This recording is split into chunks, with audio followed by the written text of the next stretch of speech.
Hey guys, welcome to the Retro Gaming Junction. This is Camilio and we're live on Twitch pretty much every day, 8 p.m. Eastern Time. Continuing Starsiege. Load.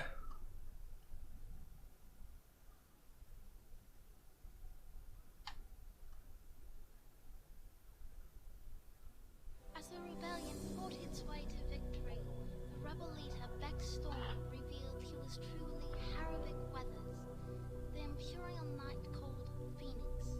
The Emperor did not sit idly by at this betrayal, nor did he let his colony slip away. No, he dispatched the Imperial knights to crush the rebels. Absolutely.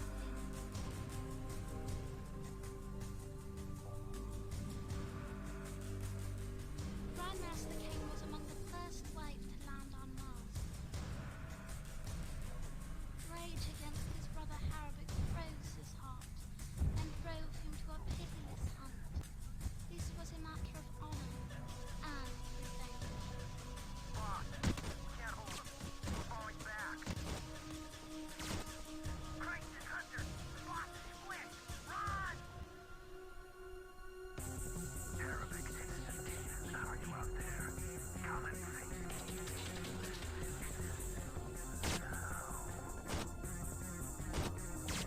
So the Imperial knights savaged the rebels. The colonists could not match the knights' skill in battle. And with the Imperial fleet nearing Mars, the rebellion was clearly doomed. Damn it! Can't hear a damn thing. I heard more than last time. Hey Sanchez, MechWarrior can eat trash? Well, this might not be the right channel to say this. I'm nothing against opinions, but I'm a big fan of MechWarrior myself. As you can see, MechWarrior. I don't think you can. No, you can see it on the camera. But like MechWarrior 2, MechWarrior 2, MechWarrior 2, MechWarrior 3. Big fan of MechWarrior. This is good also, but I actually thought this would be maybe not better than MechWarrior 3 because MechWarrior 3 it's just so good. Oh no, Earthsiege is really good. It's underrated for sure. Like, it's not just about MechWarrior. This is very good. It has a lot of downside, and I'll be talking about it because I can't shut up about things that bug me, especially in a game that I can see a potential that seems to have not achieved for weird reasons. There's reasons. I don't think the engine is. Well, like, to be fair, the engine of MechWarrior 3, I think, was directly ported from those BattleTech pods. So the base was solid. Yeah. Oh yeah. MechWarrior, Earthsiege 2, I really liked. I really liked because it was more about tactics, I felt. There was a lot of auto tracking, so aiming wasn't that a deal. In this game, aiming is a huge deal. If you cannot aim, you'll have some problem with this game. And I have some problem with aiming, so. Lasers have been good to me, but I'm not in love with the weapons. My main gripe with this game is the weapon feel meh. Anyways, sources say the insurgents on Mars slaughtered the last of the Imperial security forces at Carter Flats this morning, accepting no surrender. The security director Navarre was murdered immediately upon capture. The Emperor declared a day of mourning and swore the traitor Arabec would face a like fate. Hey Navarre, how's your new camel gun facial? You got the same mercy you gave our families and friends, and like many of them, there's not enough left of you to bury. Hope you're burning in hell, asshole.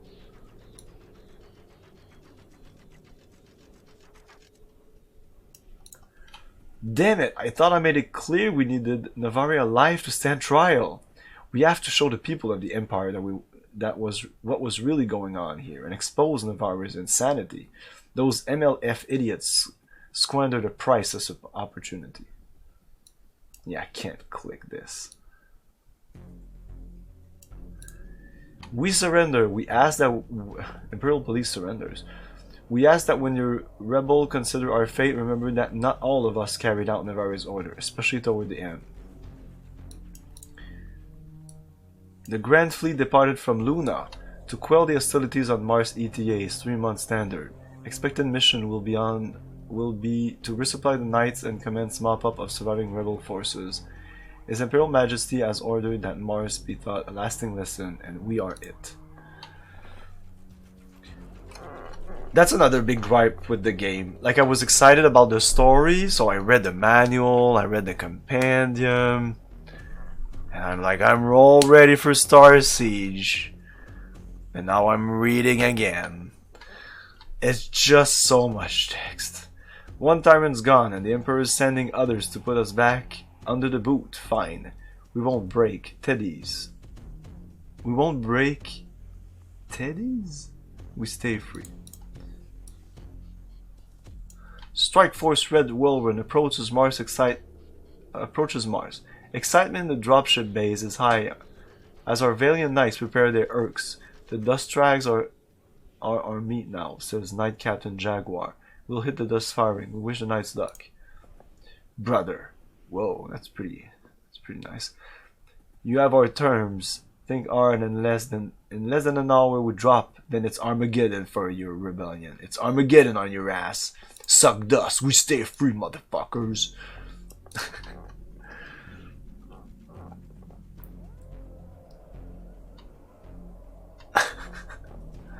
The Knights have dropped into Mars and are engaging enemy forces at the Carter Flats. All of you guys will have to explain what is so good about this game. My critique I tell about the problems I have. I'm just not saying, you know, this game is bullshit. The last place to fall to the rebels will be the first liberated by Red Whirlwind. Planet Ed LZs will be secured per standard operating procedures. Like, this is boring! A staging area has been established at Carter Flats. The Knights are expanding the perimeter and preparing to move hunter-killer teams out. The flag of Empire flies again on Mars. Not bad, Kanan, but your crews took some heavy hits. Not the walk through the nursery you expected, is it? And we've only just begun. Like, I'm trying to make it interesting here. We're not the Imperial Police, brother. You left more than a few dead pilots behind when you withdrew. Like, do this in mission! Let's do a mission! That Phoenix with us, Isaac is on the fucking radio or something, and then they banter around while we kick some butts. Damn it. It's 1999. I expect more. A first look at the Knights LZ at Carter Flat shows determined and disciplined Imperial warriors battling wind blows, dust, and the treacherous foe. The rebel dead sprawls everywhere, and the wreckage of Urks and makeshift tanks litters the landscape. Despite the carnage, Knights carry out their tasks with cheer and steely efficiency. We're just halfway through, by the way. Oh, the Cybrids. Is it the Cybrids? No, it's not expensive. It's they didn't have any space on the disc. That's a problem. I don't understand. Okay, we have a 2-disc game here, and I absolutely thought that there would be FMVs, and I'm sure you can confirm or deny if there are. I'm guessing at this point. I'm guessing maybe one FMV for the end mission of the human, one FMV for the end mission of the Cybrid, and one intro FMV, and that's it. 2 discs, okay? Where's the content? All this text? 2 discs for this text? Because MechWarrior 3, which I think is like better graphics, better everything, FMVs, voice acting, and all that shit, 1 discs. I don't get. Oh, it's the music. The music takes all the space. Yeah, those CDs are about like 200 megs each. MechWarrior 3 the problem with MechWarrior 3, like if there's one thing I can say about it that I don't like, there's many things I don't like, but one of the things that's really meh, especially for a MechWarrior game, that there's only one track. Well, there's two. There's a track for the menu, and there's a track for the missions, and that's it. It's a good track, but it's the same fucking track you'll hear the whole time, and nobody ever mentioned that, so I guess it's really good and nobody gives a shit. The game is good enough for that. Everything is supported by the gameplay here. MechWarrior story time. Reading is fundamental. Fun. Hopefully, my other favorite mecha games will be more to your liking. Yeah, you're talking about Heavy Gear? Yeah, Heavy Gear, I'm not that fan of Heavy Gear. To be fair, what I like about it is our lore gameplay mechanics are simple and streamlined. You have Cybrids, Rebels, Empire, Biders. No need to have millions of fashion, each one with backstory. Yeah, I guess it is simple to absorb, even though it's a fucking wall of text here, and I don't like that wall of text.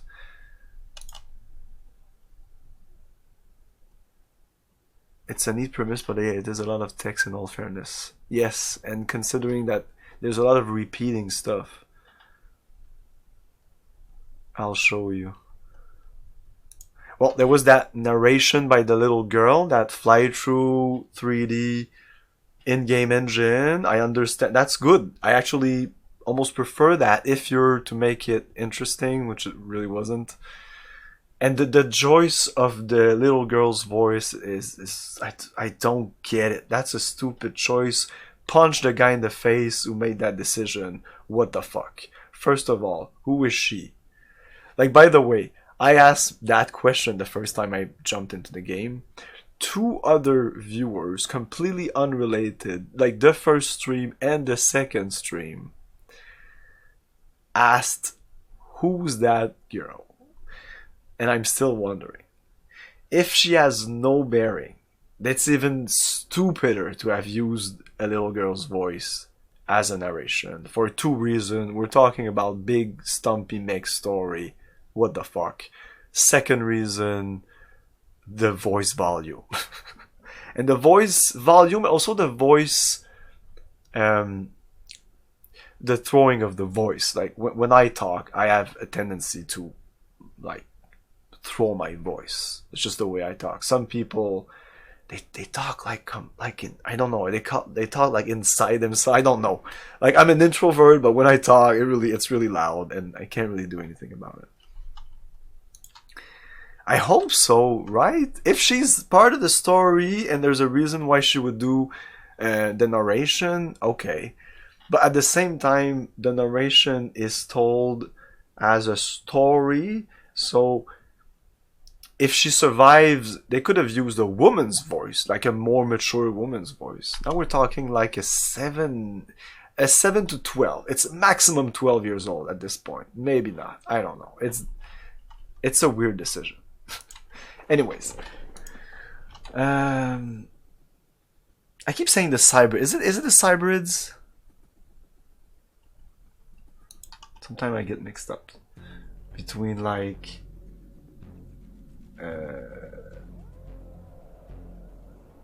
in Battlestar Galactica, it's this.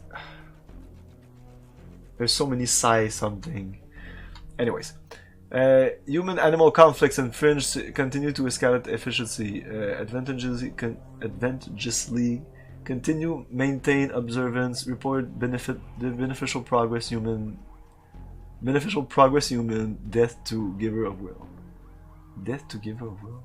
Grandmaster Weathers has established a base command in Victoria, the imperial capital of Mars. We're closing in, Weathers says. The rebels have pulled back toward Tarsus in the west, and Aldane in the south. Will resupply before moving on.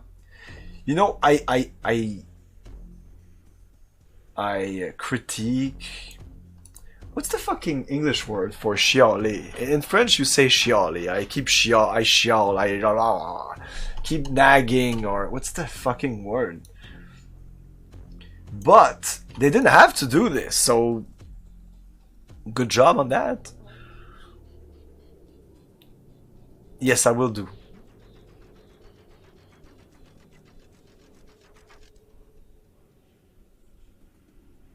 The narration is lifeless indeed. Yep. Roast. Complaining. Yeah, roasting. I'm roasting this game. The Knights are advancing on Rio de Luz. The Martians are supplementing their force with mercenary bands such as the Black Net Union. Private units such as the Order of the Stormkeepers have declared neutrality, and I should say stormtroopers. Black Net Union forces are heavily entrenched in the hills around Rio de Luz. Initial Knights forays have failed to gain much ground. Grandmaster Weather is reportedly bringing reinforcements from Sirtis. Our prayers go with the Grandmaster and his brave men and women. Like, I would have preferred the same amount of text but more missions. So mission, just a little bit of text, mission, and just a little bit of text. Lieutenant, get these zipperheads out of my TOC. Newsnet can wait for official TDF press releases. If they bitch about their right to compromise our security again, shoot them. The BDU isn't playing games, neither are we. Sources say mercenary opposition at Rio de Luz has committed all available assets against the Blood Eagles. Penance sent to draw them out. The Blood Eagle penance sent to draw them out. The Knights say they respect these mercs and would be willing to offer them the chance of an honorable withdrawal. All our dusters are out of Rio de Luz. If the city falls now, all we lose is mercs. Are we gonna do the fucking battle? The Knights have occupied Rio de Luz. Many of the BDU accepted the withdrawal terms, but some of the mercs remain and fought to the bitter end. The Knights turned the remain over to BDU envoys with full honors. However, Grandmaster Weathers is reportedly not pleased at the failing to reach rebel regulars. Knight recon forces encountered rebel artillery near Capri Station in the western equatorial region of Mars. The Knights retreated without casualties after inflicting heavy damage on the cowardly dust trags. Grandmaster Weather is prepared to lock down the Velzante front. The rebels seem to be folding. Fine examples of Martian courage called the Red Armageddon blew holes through those Teddy scouts. The Teddies? I don't know, can somebody explain me to Teddies? Should have seen those Knights run once the big guns started opening up. Brought tears to our eyes. It was so beautiful. Because I understand, like, when they say imps, it's the Imperials. The Knights probe deep, but will they find the ball Sparky swallowed? Tune in next week for Wallowing in Blood. So if you go to War Timeline, then you have essentially the same thing I just read, but in a more objective and even more boring fashion. So these are all facts that happened, and it just takes too long to read all this. It's unfortunate because I am actually interested, but not enough. It's a balance. My interest and I don't know, the effort to read this, you know? So it's like this.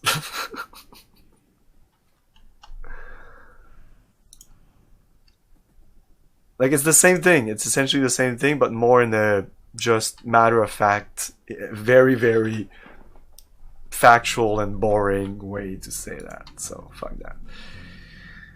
Like, either employ... you need a writer. I mean, just get a writer. Don't use the... I feel this has all been written by the devs.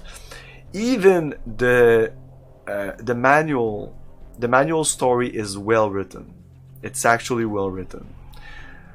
So what I think is the manual was like sent out to a third party who does manual and does the thing, so they actually have writers.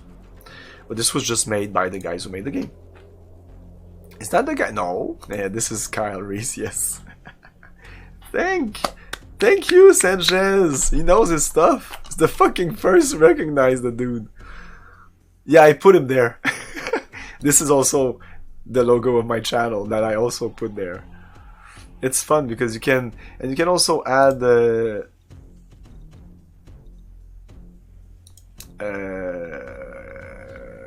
skins here. I should load up some skins. There's a lot of skins floating around on the internet for this game. I didn't say anything because I thought it was obvious. No, it's fine. It's fine. No, that many people said, "Who's that guy?" Or clearly, if they say "Who's that guy," they didn't know who he was. But it's not a great photo, but that's like the best I had. Mission history.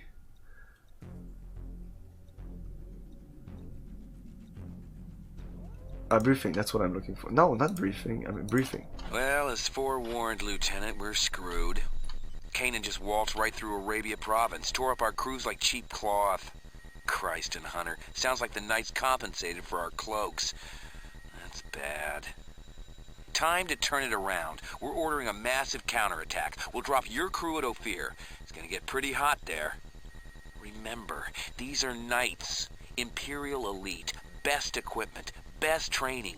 Don't count on cash technology giving you the edge. It's all about guts now. So fight smart, my friend. Fight like the devil himself. Otherwise, we are history. So like this here, Kanan just waltzed right through Arabic province, tore up a crew like cheap. Okay, I guess we couldn't do this mission. Who's this guy?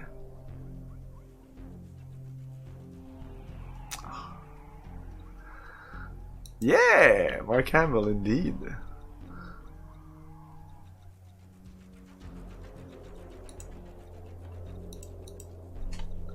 Good evening, CS. How's it going? I don't think I got something better. Whoa, holy shit. Okay.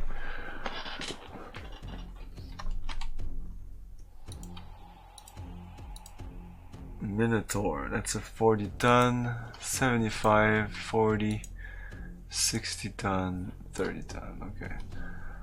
Okay, so okay. Doesn't change much. This is still this. There's a target designator. Nah, not for this mission. What do we want?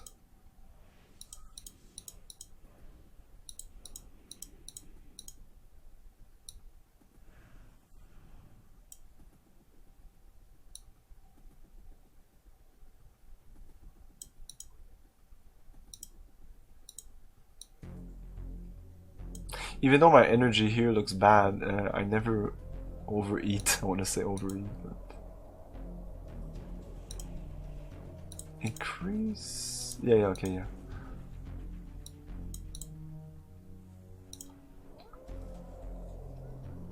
That would be nice, but I can't. I think I'll go with this. The rest is fine. Let's see. Like they took notes from MechWarrior 2 and 3. This is like they did their homework. But they did exactly the same mistakes as in MechWarrior 2, where it's one mission and then fucking stuff happens, and then another mission, stuff happens, and another mission. I prefer a game that flows every mission, and MechWarrior 3 is perfect for that.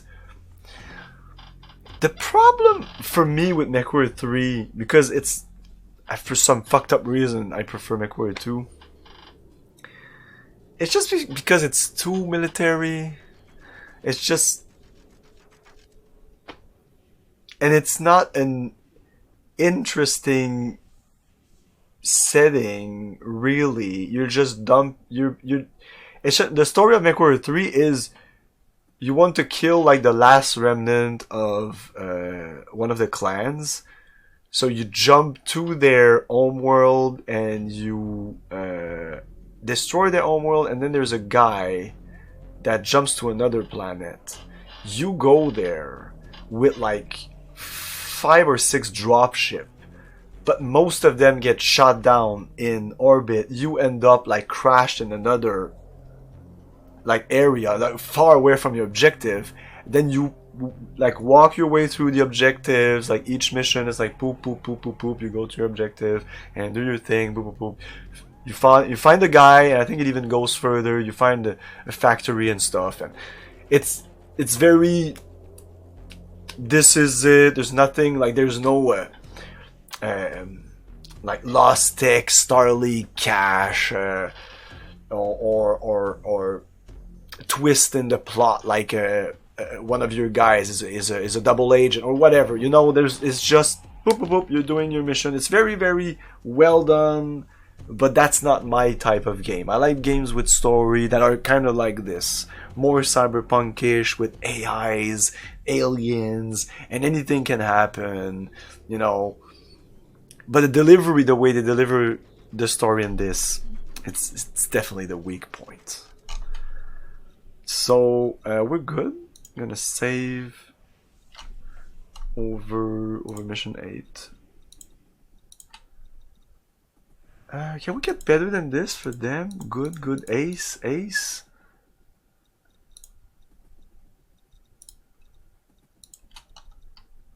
This is a 60 ton. It's a 30 ton, 45, 40. 60 ton. And you have the Arabex Predator. It should be good, right? It's fucking Arabex ship. It's been serving us well. What about you?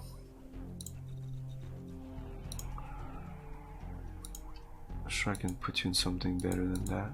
This guy. Do you have another Olympian? No, let's go with the Minotaur. Laser, heavy. I don't know. I want to stay classic. I'm just guessing that this is meant so the eye knows what to do with it. Accept. Okay, let's save again. Because I like saving. Stop briefing. Well, objectives. Proceed to Ophir Station. Defend Ophir Station from the night squad leading the assault. We need to break the Teddy momentum. Teddies! What the Teddy? Protect any friendly units at Ophir Station. We're not leaving anyone. Okay. I do love the passion. Yeah, I'm very passionate when I talk about stuff. Hey, Dragon Guard! Right in time. This is as close as I can get without getting squicked, boss. Good luck. This is Stacom. The Melos front just disintegrated. Okay. Let's start the music. What's up? We're playing some Lower Siege, I'm sorry. Lower Siege.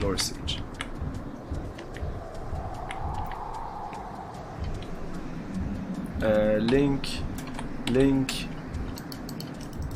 I thought this was to change weapons. Fuck off.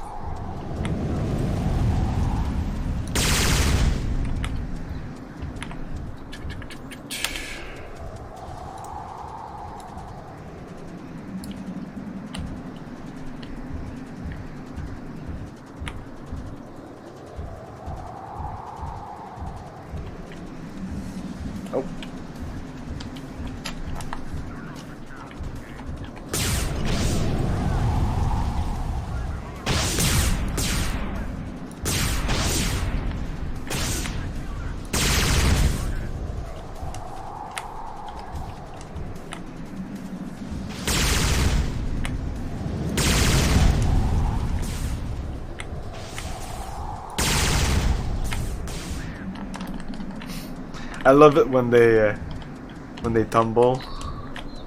So cool. Okay.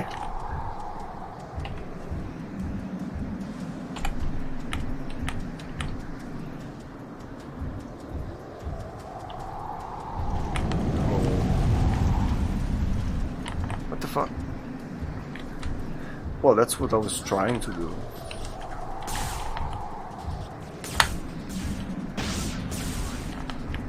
I shoot like at the bottom of them. They're pretty good at it. Yeah, there you go.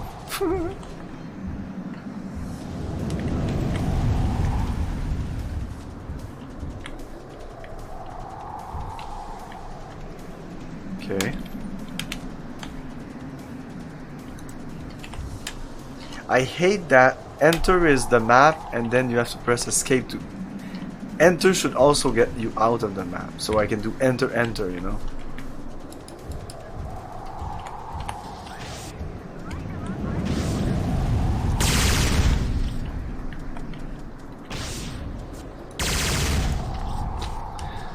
I'm gonna kill it. No?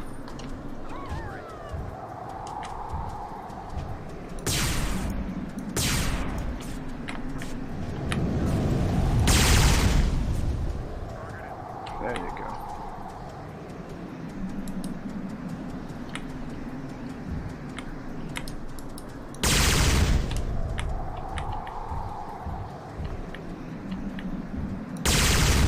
You really have to look head on, because even just the slightest like this and only the lasers will shoot.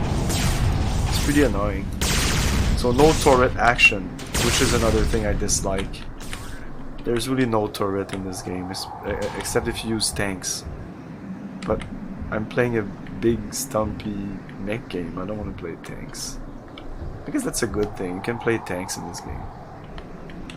If you like to do that. Oh, there's a guy in our base. No, don't shoot the buildings!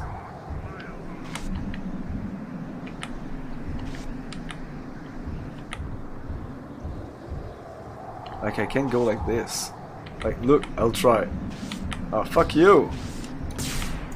Look at that one laser. Holy shit!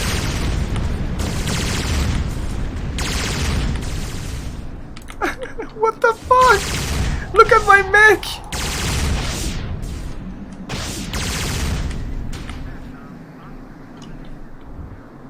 I can't hear anything, like zero! Oh, I think I'm understanding now. Same thing here. Damn it. Should have taken him out while I had the chance. No great advice from me. Just keep your head down and kill everything that moves. You Raj? It ain't over till it's over. Okay. Upper level 6 technology. Oh, we did good here. We did really good. So, let's save mission 9. So the big problem. I need to stop this the music. I guess I won't stop this music. We're gonna go back here. Options. This 2D volume, okay, is not just. I thought that the 2D audio volume was in this 2D environment and this 3D audio volume, and it's outside. It's kind of that, but the 2D audio volume is also the voices, but not the voices of the briefing. I tested that just before jumping in. That's why I put the sound there, but that made it so we couldn't hear anything outside in the mission itself. It's so fucked up. There is nothing that controls the voice of Mark Hamill's briefing. You can fuck around with this, it's always 100%. So let's do this, and we're actually gonna remove this music because it's too loud.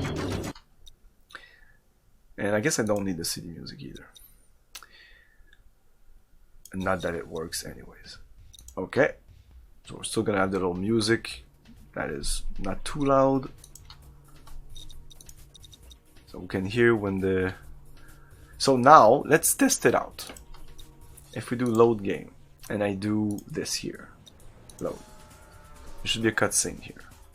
With the little voice of the little girl. Maybe it's gonna be louder. That's my guess. As the rebellion fought its way to victory, the rebel leader Beck Storm revealed he was truly Harrowing. There you go. The Imperial Knight called Oh my god. Dynamix. The Volume mixing! Voices! Sound effect! Music. It's... If you can add more if you want. It's so simple. It's the three only thing that anybody ever cared, I think. Right? Who gives a shit about 2D music and...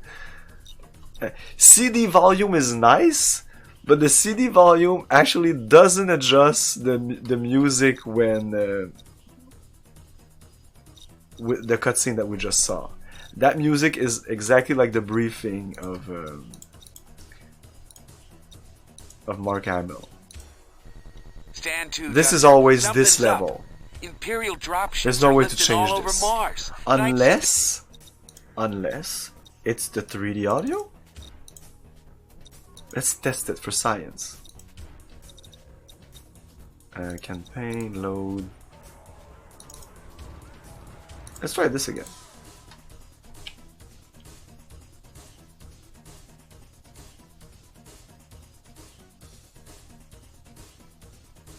As the rebellion fought its way to victory, The music is still rebel very leader loud. Beck Storm Voice is revealed he loud. was true.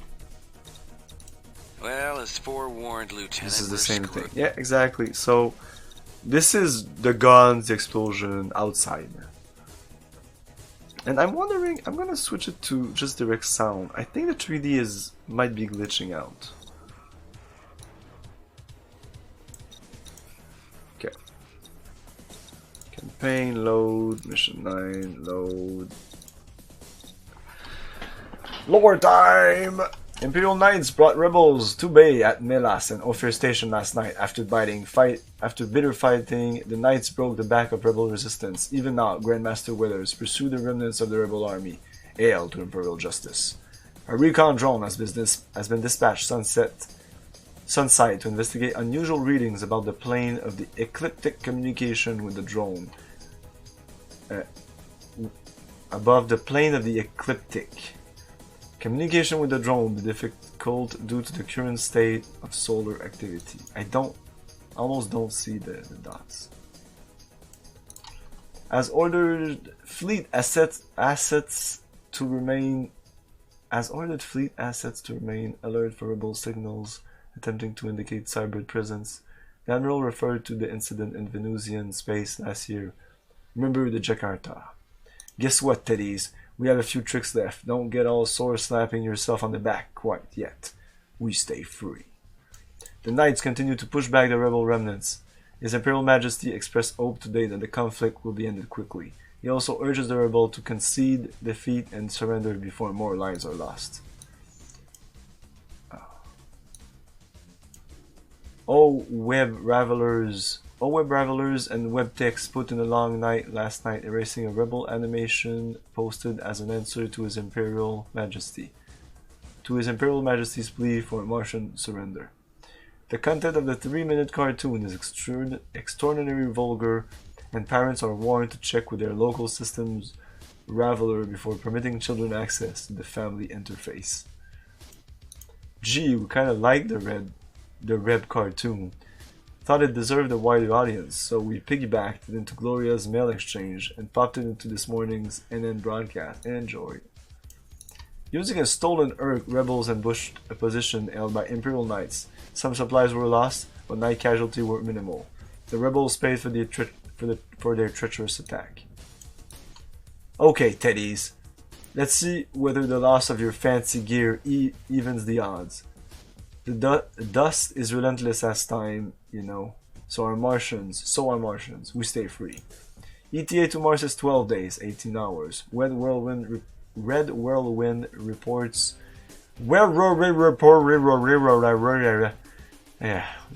Whirlwind report. Victory on all fronts. The rebels are broken. Our mission is to resupply pursuing Knight forces and then bombard remaining rebel strongholds. Any rebel who does not surrender before fleet arrival faces summary execution. When your fucking phrase is Red Whirlwind reports, change the word report. Change this fucking phrase so it doesn't go Red Whirlwind reports. Come on. That's how you write. Puzzling disappearances of an orbital guard drone, as TDF leaders concerned regarding the possibility of rebel raiders striking in system. Admiral Vladijon confirms that a high-level strategy session has been called a Girling Station. Oh, Girling. At Girling Station. Okay, nothing to do with Girling. TDF intelligence has concluded that the drone was lost to the solar storm that began last week. The anomalies were probably caused by magnetic eruptions in the sun's corona. The fleet's nearly here, Arabic. Surrender and make it easy on everyone. I'll discuss an amnesty for your troops if you turn yourself in before the fleet arrives. We stay free, brother. The fleet's here. All swords orders are burn the dust racks, accept no surrender. Here it comes. Dig in, dusters. Again, we're missing this. I'm actually reading them debarking here. No cutscene, no voice, not even like an image. Text, letters. The Grand Fleet has arrived at Mars. Violence on the other colonies has abated. The entire system seems to be waiting to see the outcome of the fight for Mars. This could have been a mission. Solar flares continue to block communication with Mercury. The Navy has removed its Mercury-based ship to distant orbit and configured shield system to wait out the storm. Got lag and black snow warming all over the place. Sphere looks about as stable as a two-legged dog on ice. Cutoffs and snowbanks aren't slowing him down. Looks like the code anomaly again. Headed right for the arts of Gloria and Angel. Gonna be a bad one. Oh.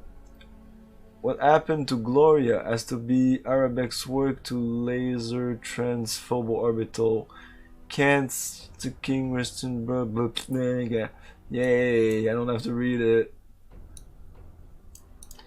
We have lost datum sphere connection with Earth-Luna nodes. Comlinks around Mars are spotted due to rebel destruction of satellite systems, but local OWEB function has been partially restored. Earth's orbital position permits only delayed laser transmission. As of now, we have no hard data as to the cause of the interruption. All units cease operation and return to DZs for immediate retrieval. Repeat, cease operation. Do not attempt to recover supplies. All dropship will live by 1930 hours. Martian, you have 5 hours. Will you look at that? The imps are leaving their big bad hero Kanan high and dry. Guess they forgot something back home on the stove, huh? We'll win this war yet. Bust some imp heads, heroes, and then the war timeline, which is a bunch of fucking thing I don't want to read.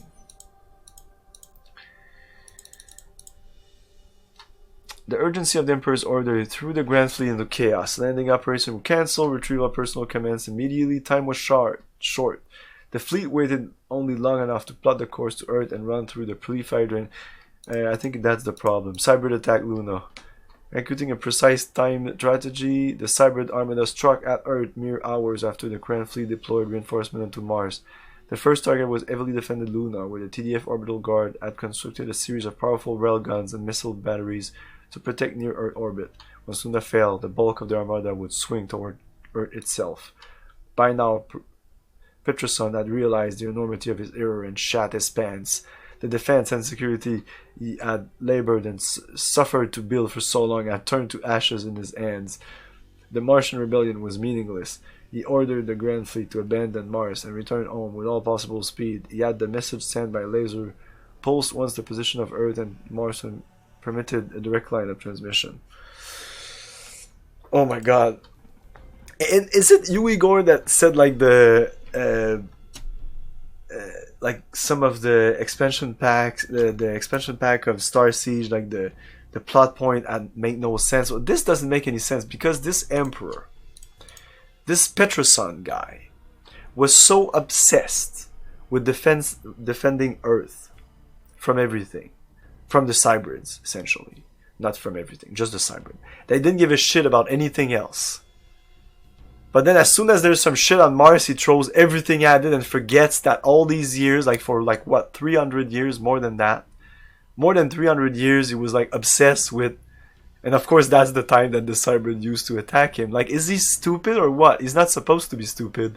He's supposed to be the smartest guy on Earth. Imagine the brain of the guy. Imagine the wisdom of the guy after 300 years. No, we didn't miss anything.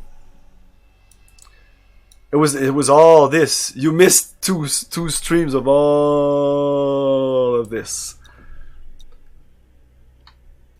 And stuff that happened in between Earthsiege 2 and Starsiege, that if you don't read the manual and you don't read like a bunch of stuff here at the beginning of the game when you do the first mission, yeah, you won't know what's going on. But yeah, there's a shitload of stuff. We didn't skip anything, believe me. God damn, we didn't. God damn, I would have liked to skip some stuff, but I'm way too anal to skip anything. The only thing I skip is, again, the war timeline, because the Cybrid stuff, when we'll do the Cybrid part, I'm guessing we might, unless the Cybrid part is after or it's parallel to this story. Can somebody say that? Oh yeah, this is the main problem of this game. It's the one mission and then lore dump weeks and months, because I knew what the story was, like the big lines of the story before going in, and I was like, how can they do the thing on Mars and then we have to go back on Earth? That'll be like that's an epic story. That needs like 100 missions, like X-Wing or TIE Fighter style, because TIE Fighter is about 100 missions. That's what you need if you want to do like that sort of epic story. But what's happening here, mission history, there's 18 missions. 1, 2, 3, 4, 5, 6, 7, 8. We're almost at midpoint. We are close to getting our ass to Earth, and then we'll battle some more Cybrid. I think that's what's gonna happen.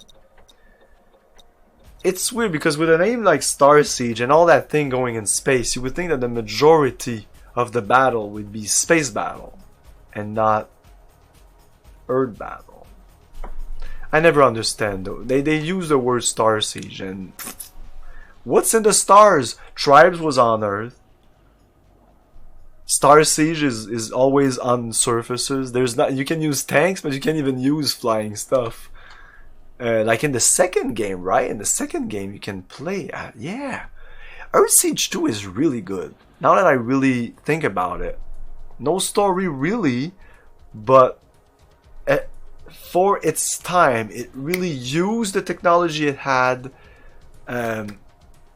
efficiently, optimally.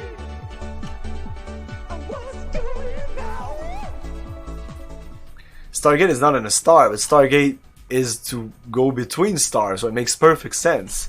It's a Stargate. It's a gay between star system. Okay, let's go. I guess we got more stuff again. Load.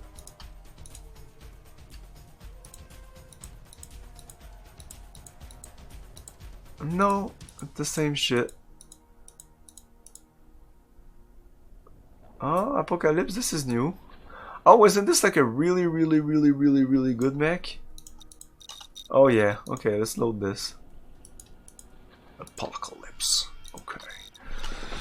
Okay, 6 mounts, we're talking medium, okay, it says there, large, medium, X large, there's no small. Okay, the best engine, this one. Yeah. Reactor, the biggest. Shields, the biggest.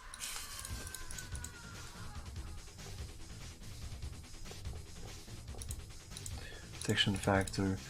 Combat value. Best combat value is this one. I guess it's better. Armor.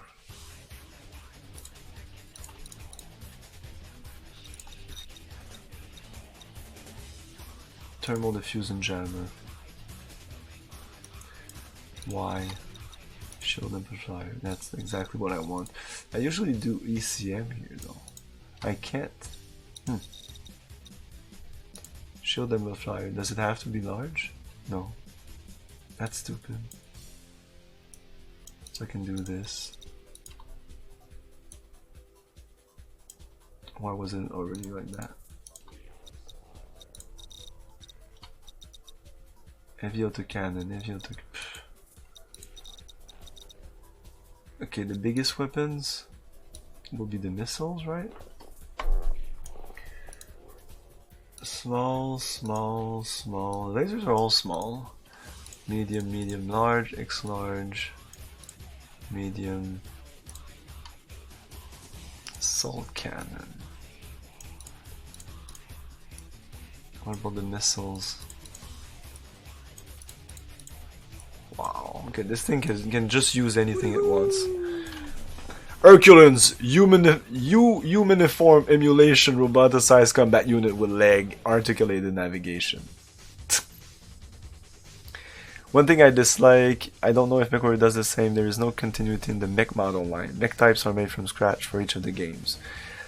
The MechWarrior timeline is that the thing is, most of the game, maybe most of the mechs that you see around are lost techs. They're actually mechs that have been built about in between 200 for the most recent models and sometimes 500, 700 years for the really old shitty model.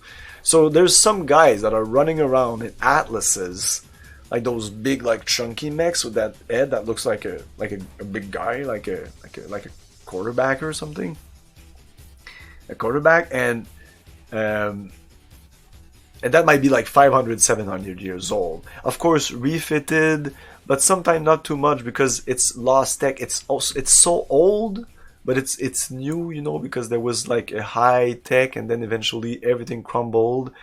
So they rebuild from that, but some of the old technology, they don't exactly know how it works. They kind of know, but they don't.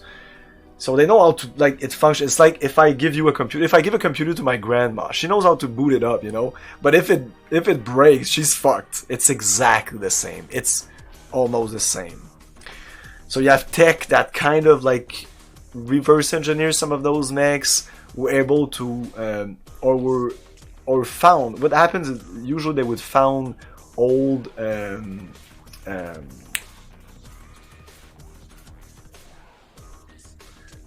not machinery, but facilities, like mech building facilities, and then they would start it up. Sometimes you would need a key or some shit. There's old stories on that. So that's why that's the part I love about MechWarrior. The kind of apocalyptic, what happened is that everybody went from Earth and colonized the stars. Factions were created. There's not 16,000 factions, by the way. There's 5 major ones. There's other little ones, but that's fine. If you want to do a little story with some little faction, it's cool. But there's all these 5 main factions that are kind of represented by the parts of the world. So Europe, Asia, America, and all that. And people went off because they were sick of war, and that became the clans about 100 to 100 years later. I don't know how much time it went between. It's not that long. When I read it when I was young, I thought it was not millions, but hundreds of thousands of years. Not really. It's more like hundreds. This is a sequel to Starsiege? Yeah, this is Lore Siege.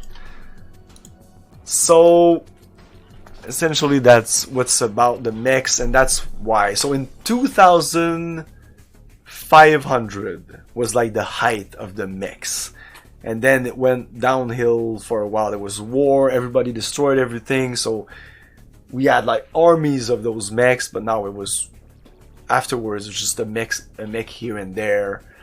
So you'll find these old things, and then you'll boot them up and you'll salvage them, and then you'll be able to eventually you're able to pilot it, and that's your mech, stuff like that. No, I'm talking about MechWarrior. Okay, so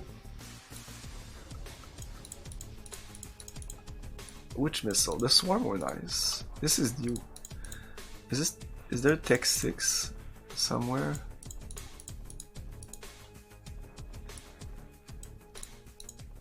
I never used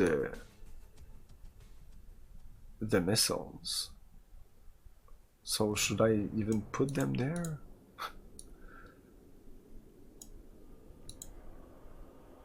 I guess if I have no energy, something like that. Okay, fuck the heavy cannon. Let's put the best lasers. The best lasers on this mount would be this.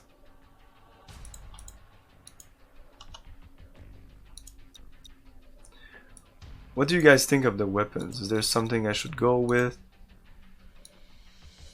I like the compression lasers because I can... They shoot for a little while, so I can move my cursor and kind of adjust. This is the highest mount, so I could go with these fucking crazy heavy blasters. Magneto fusion assault cannon, looks fucking crazy. The amount of energy is crazy also. But if the range is... This could be like a sniper weapon at this point. The high mounts or the small mounts? Makes no sense. Ah, these are the small mounts. Oh, I can actually not... Oh, I can put a compressor here. So I'll have 4 compressor laser. That should kick some ass. Plus maybe here some kind of sniping weapons. Are these instant weapons? The fusion assault cannon? Hey, Abstractism! Excellent.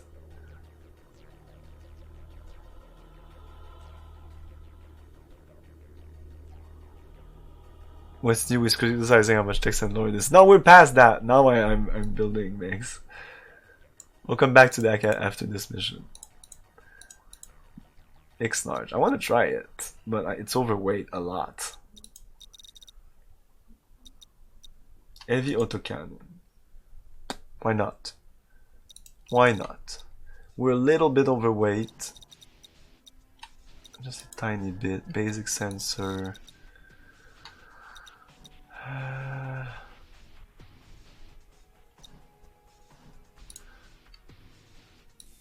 My speed it's pretty high. Let's go with this. Yeah, this is fine. Okay, let's try this.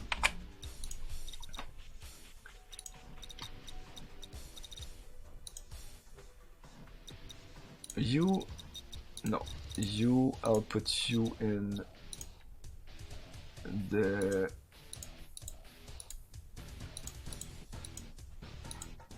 Olympian. Yeah, there's just a classic Olympian, that's fine. And you, I'll put the Minotaur. Yes.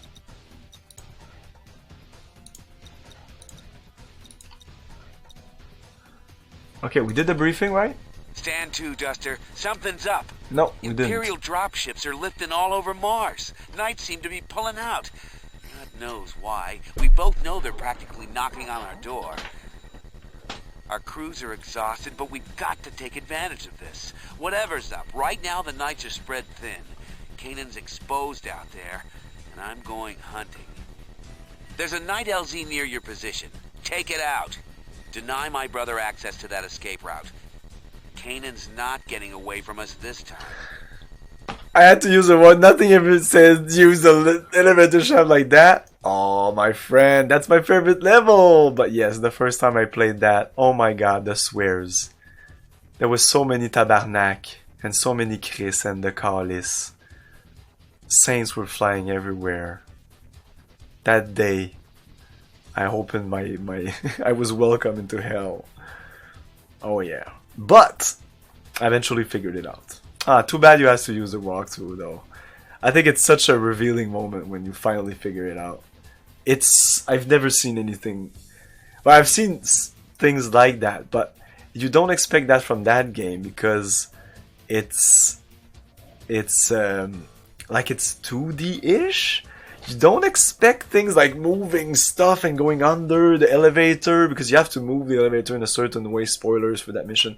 But that's actually my favorite mission because of that. And once you know how it works, you have to admit it's a really nice mission. That's what, when you said prison, I thought you were talking about that one. But I know which other ones you were talking about. It's intuitive up until then. one or two other places in the game that are kind of iffy. I think that's the worst one. But yeah. Listen again. I want to Stand to, Duster. Something's up. Imperial dropships are What are we lifting doing all here? over Mars. Knights seem to be pulling out. God knows why. We both know they're practically knocking on our door. like all these maps. We never saw this. Exhausted, but we've got to take advantage of this. Whatever's up, right now the Knights are spread thin. Kanan's exposed out there, and I'm going hunting. There's a Knight LZ near your position. Take it out. Deny my brother access to that escape route. Kanan's not getting away from us this time. Like this beautiful map that we just saw in this little thing here. Why didn't we ever do anything with that? See it in a bigger screen or having some kind of impact and seeing. Like imagine if you would have seen like a big map each time you finish a. That's what I would have done. Each time you finish a mission, there's a situation like a debrief. There's a debriefing of the mission, but then there's an in between the mission and the next. I would have put a big map of Earth or Mars or whatever, and then you see what's going on, and there's a text under that you read. Is that Luke? Yes, it is Mark Hamill. Proceed to the nav Charlie and secure the Imperial landing facilities there against Kanan Weather using that escape route. And secure the Imperial landing facilities against... Okay. Take advantage of the confusion. Destroy any Imperial units you encounter. Shoot down transport ship to enter the Imperial evacuation. Add to the enemy confusion. Okay. We just saved. I'm gonna save again.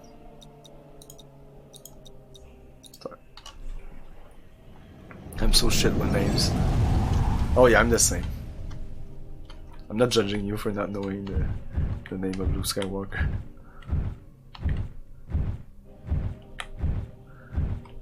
It's the opposite. I always remember like the actor's name, but don't ask me like the... Oh my god. Okay, this is bad. Target is done. Okay. Target! Good.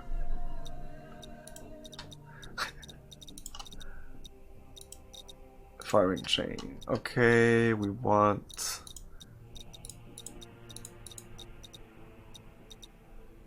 I don't know, something like that.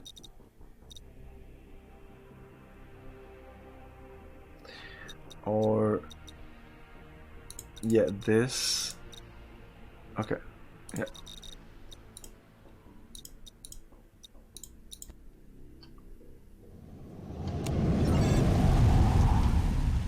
Okay. Link, link, and not link. So if I take this and I shoot. Ah! Auto cannons? Didn't I put... Oh no, I said I would go with the auto cannons. Okay. Wow. Why not all at the same You time? son of a bitch. Oh my god.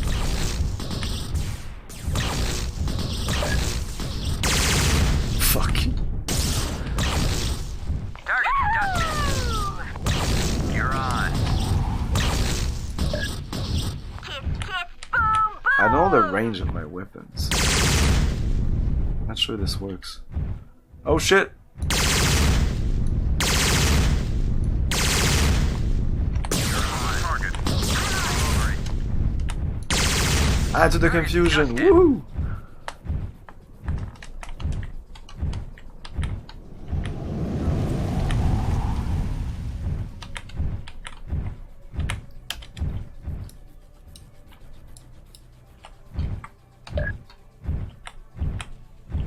Yeah, ready to shoot. I'm on the Light target. them up like Christmas.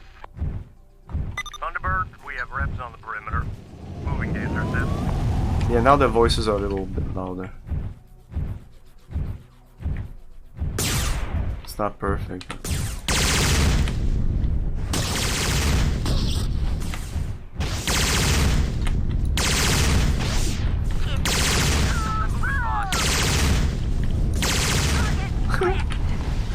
Yeah, this destroys ass.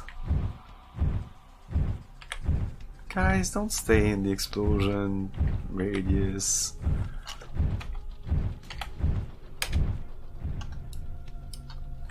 Oh, there was a guy there that we missed, I think.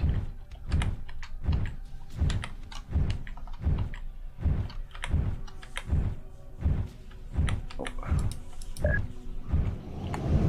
I'm on the target. Light them up like Christmas. Ready to shoot. Wow. Yeah, if I see the lead indicator, it means that we're good. Acknowledged. Ready to shoot. Get those out.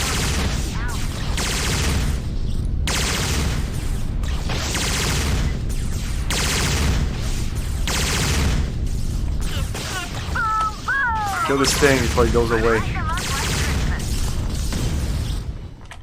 That, what's going on?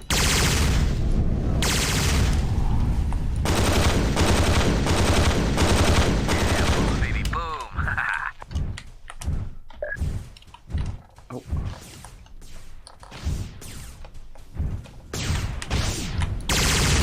Yeah, boom, baby, boom. You're on.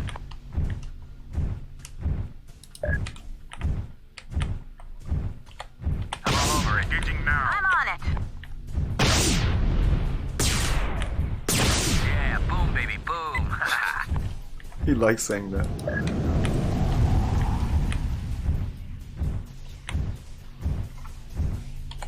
This is a target. I'm on it. I'm all over it. Good. I'm on the target. Matobe here. Light them up like Ready? Christmas. Target is dust. Engaging now. Boom.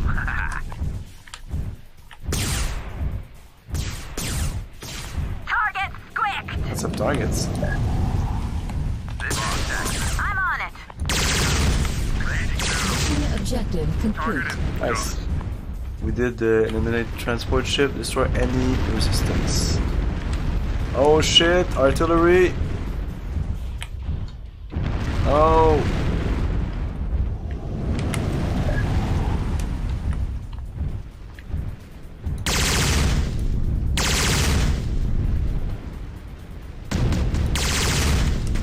Rod, blast it away. Damn it. Ah, did I fail? Those rats are coming in fast. Take them out. Oh, get out of there, dude! Target's Low dusted. energy. No energy? Okay. Yeah, boom, baby, boom. Let's switch to Destroyed. What the other hell was that? weapon. Whoa. Internal Oh shit. damage. What's Oh your shit. damn six? Oh shit. I'm dying here. Mission objective complete. Boom. Oh my. Who was shooting me? Kiss, kiss, boom, boom. This thing? Dropship here. Too much heat. We're breaking off. Mission objective complete. Okay. I almost died. Boom, baby, boom, boom, boom, boom. Everybody's boom, buddy, boom, boom. All units, we are departing immediately. Cutscene. Icehawk, we can't wait any longer. I Oh my. refuse to leave my knights behind to be butchered by the rebels. Understood, sir, but I can't wait. It's too hot. Give my knights a chance. I'll hold the rebels here. Negative, sir. Sorry, but orders are orders. Liftoff sequence initiated. We're up. Don't be stupid, Kanan. It's over. Surrender or we blow you and your knights to hell. I yield. Phoenix. Welcome to Mars, brother. Let's face off. Sorry to spoil your party, Duster. I thought capturing Kanan and his damn knights meant victory too. But the fleet's gone. The Emperor ordered it back to Earth. I know Peterson. He wouldn't abandon Kanan except for one thing. Add it up, Duster. Fleet gone, Omni-Web splashed, TDF radio frequencies jammed. Cybrids! They're back. Get back, baby. Kane and I are negotiating. We'll let you know more when I do. Out. Sak is now ranked elite. Atobe is now ranked as super elite. Nice. They're really good. The AI. You tell them to attack and they fucking attack. I can say they're better than Mech Warrior. Just tell them, attack!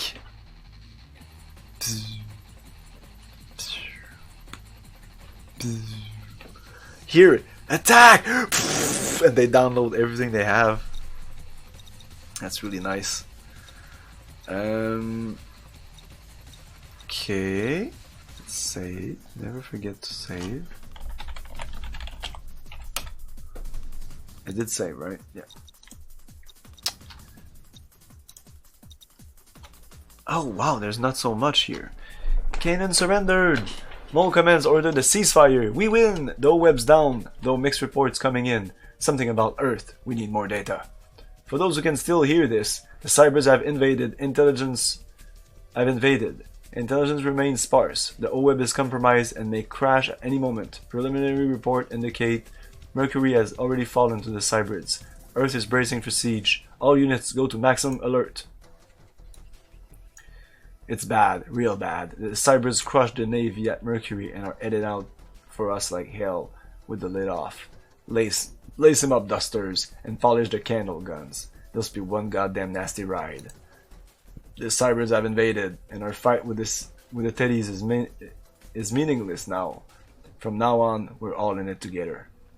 Imperial and colonial, a human alliance, just like the first days of the TDF. Just remember, all you out there, it ain't over yet. We stay free. We stand. Shut up now. It's not the time to. Like, he's still. It's like would be invaded by an alien invasion when Trump was in power, and would have still been Make America Great Again or something. It's like, shut up! It's an alien invasion. We stand united against the coming storm. From here, we move to ensure the salvation of humanity. The cybrids seek to destroy our families, our homes, and our lives. We can't allow that to be happen. Like, I understand that now it has a new meaning. We stay free, but it's the same fucking phrase. Yes, that was short. Let's see the timeline. Oh my god, there's a lot of stuff going on. Oh my, why? Arabic hunts Canaan. Elite rebel crews struck at the Reeling Knights and shall be Grand Fleet retreat. Okay. Oh no, we did that. Grand Fleet abandons Mar. We did that. Or that was the mission, essentially. Canaan surrenders. Rebel learn of Cybrid invasion. Cybrid Purifier Force en route to Mars.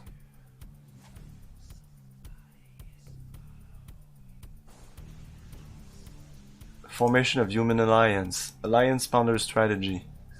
The fledgling alliance need to act, however. News from Earth indicated that Cybrids had already engulfed Imperial defenses, and campaign projection sims include that even the Union, the Grand Fleet, had cash-equipped alliance forces would prove unable to stem the Cybrid tide. With a military victory virtually impossible, Arabic concluded an alternative would be necessary to save the human race. Alliance decided to launch an arc. That's pretty important. Since the Cybrid victory seemed inevitable, the Alliance leadership searched for a way to save humanity. Arabic argued that an ark should be sent to the stars, and they hoped that someday the descendants of those journeying on it would find themselves on New Earth. As the news from Earth continued to darken, the Alliance Council finally agreed with Arabic. The ark project was named Dies Irae, or Day of Wrath, for it truly seemed as though apocalypse had arrived. Ships would have to be converted to arks at TDF deep space facilities on Titan. Arabic and Canaan led a frantic effort to evacuate as many people as possible from Mars before the start. Oh, so they're friends now? I did miss that, maybe. Priority went to children and healthy young adults who would embark with the DS Array contingent. Evacuees were flown to Phobos orbital station on the smaller of Mars' 2 moons and packed into cargo holders for the trip. Many older Martians and TDF radar. Oh. Last Christmas on Mars.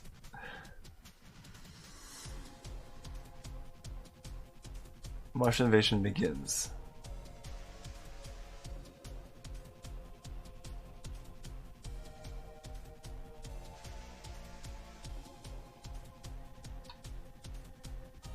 Grand Fleet relieves beleaguered Earth. Arriving in a storm of particle cannon volleys and a streaking salvo missile, the Grand Fleet attacked the Cybrid Armada, relieving the heavily damaged healing platform. Armed fortress, look at L5. L5. It's like we should have a map or something. Okay, I'll read the rest when I come. I'll do a break and I'll read the rest of this when I come back from the break. Stay tuned.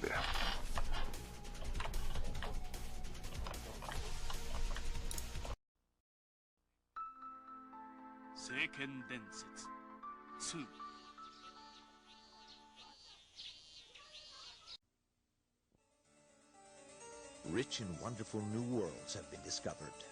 You are at war with 3 diabolical lords in a struggle for their domination. Dangerous creatures, strange beings, magical figures, low villains, and glorious heroes roam the land.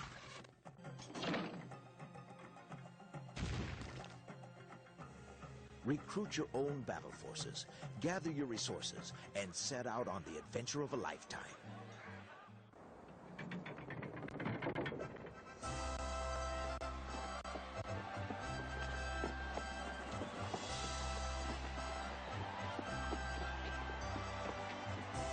Heroes of Might and Magic, a strategic quest from New World.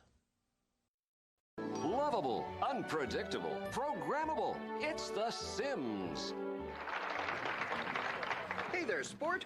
What's all the racket? It's a rave, Daddy! It's me with a pie so hard I thought I was gonna film my shoes. You know, I'm feeling something here. When you create the characters and design the surroundings, anything's a possibility. The Sims. It's a new game every day. Rated T for teen.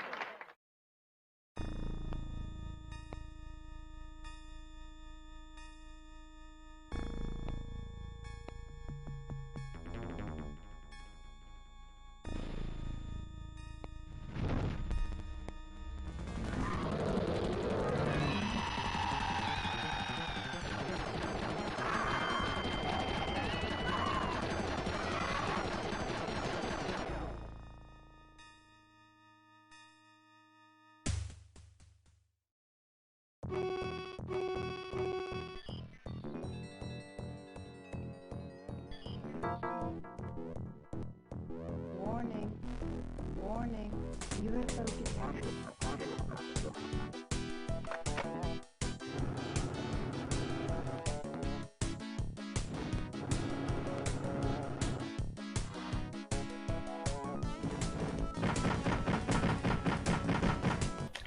Okay.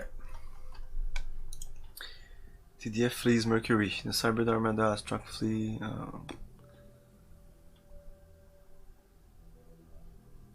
Okay. Cybrid invaders arrive at Mars.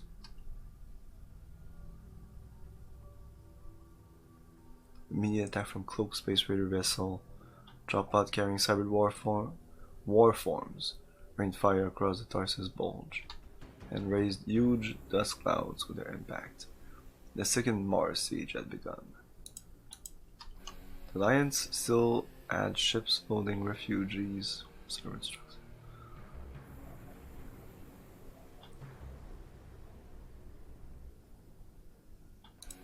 The Alliance refused to abandon evacuation. The Marines of ancient Earth had an unwritten tradition of never abandoning their own. In similar ways, Canaan and Arabic refused to cut their evacuation short despite the advancing Cybrid hordes. Outnumbered Martians resisted desperately, but else ground steadily. The Alliance had only 2 evacuation sites remaining, Tarsus City and Aldane Station. They lay on opposite side of the planet. Time was running out, so I'm guessing this will be... Okay.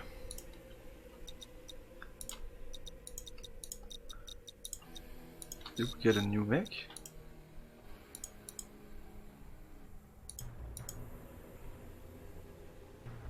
A Dreadlock. Basilisk, that's new.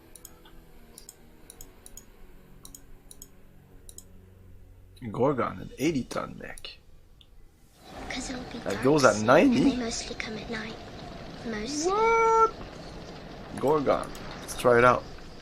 Hey, thanks for the host, DRS. Engine. What's the biggest one? The 90, that's nice. Large reactor. It's not the biggest, but it's large. Oh, it only has 4 mounts though for the weapons. And what's so good about it?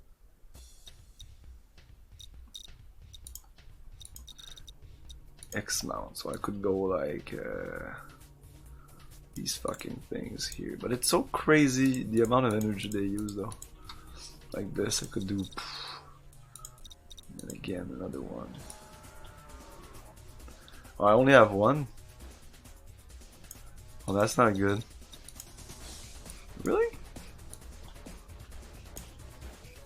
One.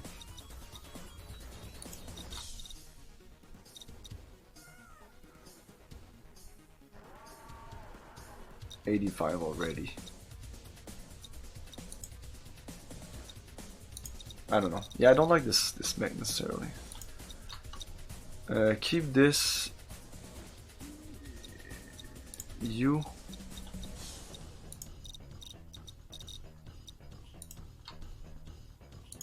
Put you in the Gorka?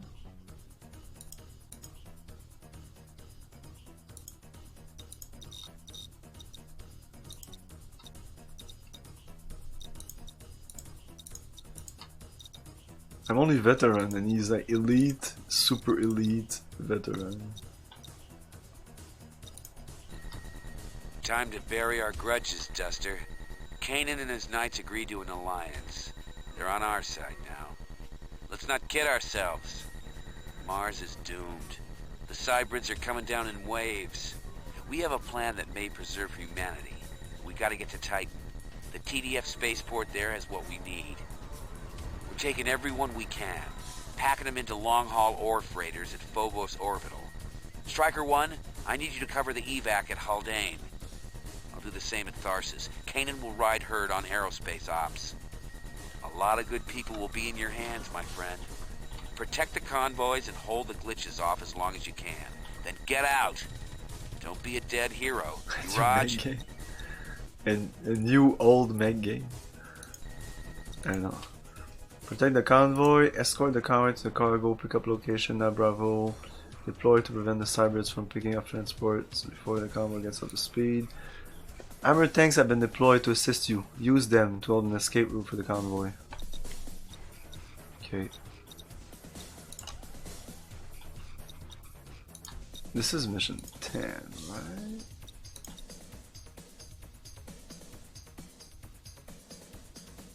Whoa.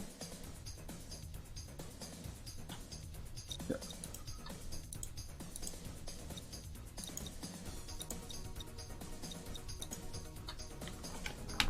This is SATCOM, Striker 1.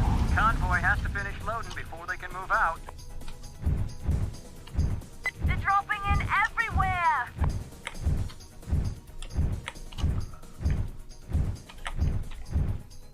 Boss, sucker those. Where's the convoy? We'll wait for your call before we start banging. We're primed and ready. Shit. Here come the bridge. We're not finished loading. Hold them off, Striker 1.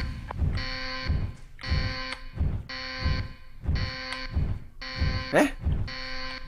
Why do I have no weapons? I have no fucking weapons.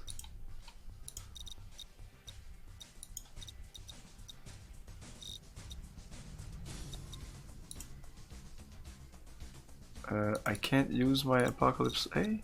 No. There you go. What the fuck happened there?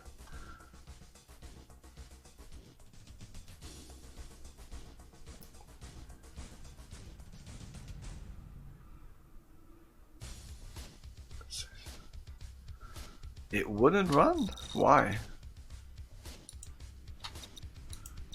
Might be a capricious game, a difficult game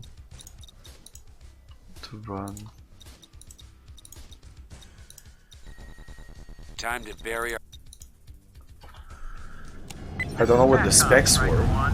Convoy has to finish loading before they can move out.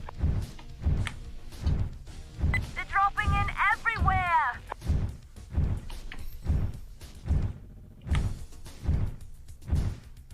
Boss, sucker those Start thumping. and ready. What's the thumping thing? We're not finished loading. Hold them off, Striker 1. Use thumpers to clear escape route. Okay. My thrill on Blueberry Hill.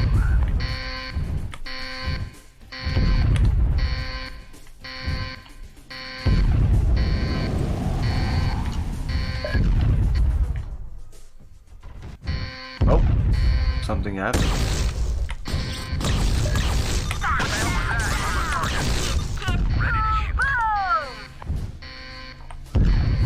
Light them up like Christmas.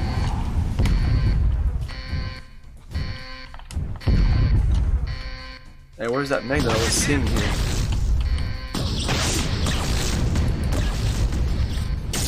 Oh my, they go fast.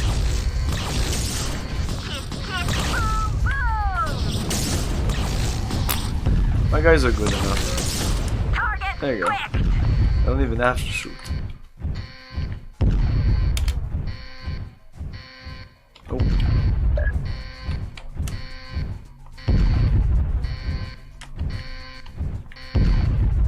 Oh, you were playing with the 96 PC? Yeah. Oh yeah, you're fucked. Oh, Link.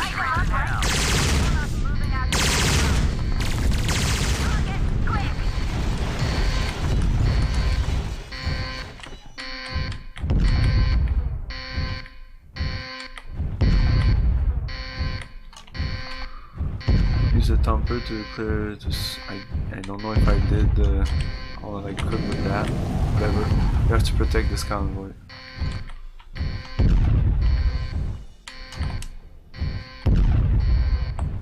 Right, John, you're leading. Joining on you. There's an educator coming in.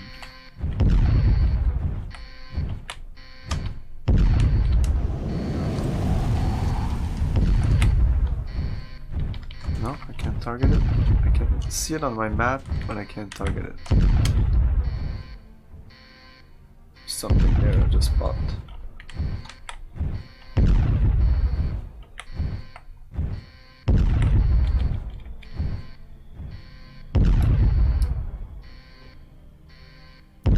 Cannot order this item.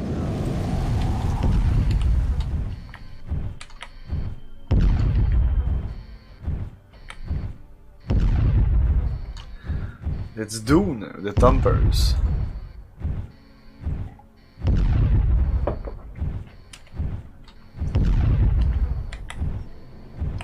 Where's the...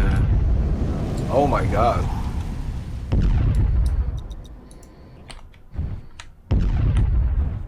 Oh, will that be a problem? Oh! Will that be a problem? Dies. Try. Abort campaign. Will that be a problem? Dies. Yep. This is TACCOM, Striker 1. Convoy has to finish loading before they can move out. They're dropping in everywhere. Feels like make games are like RPG, genre that you would feel comfortable in cranking the difficulty levels up. Myself? Maybe. There's no difficulty levels here. And yeah, I play MechWarrior 2 on the hardest difficulty. And I guess I could do MechWarrior 3 on hard. On easy it wasn't so bad. On normal it was like fine. The real challenge here is when you get to the Cybrids missions. We'll see.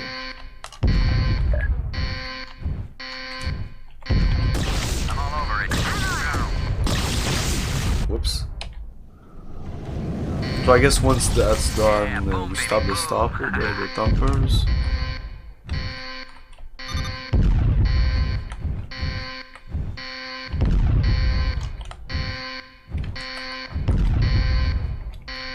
Oh.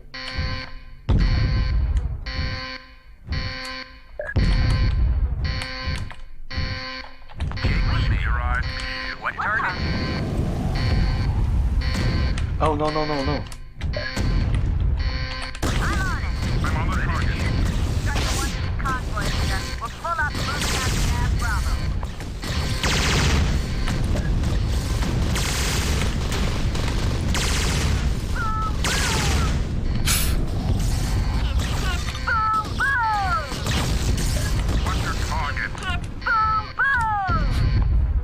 Okay, we need to stop the thumper.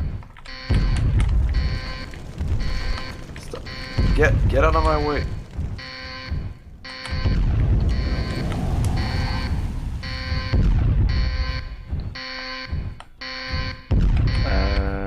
It was here. No. I passed this and it fuck! We're gonna die! I won't start the fucking thumpers. I can't control it from there. Target's dusted. Target is dust. Fuck yeah! Meeting hall. Destroy it, fuck it. What does that do? Nothing.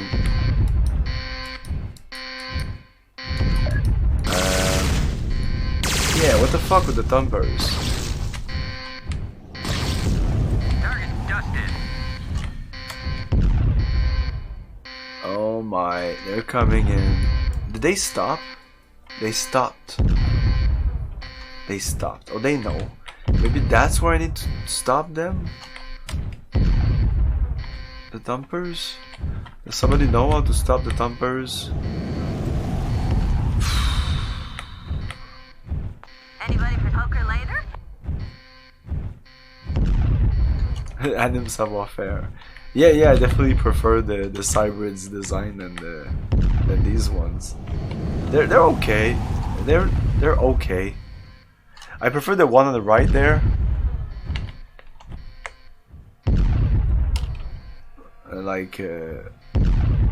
Like that one. No.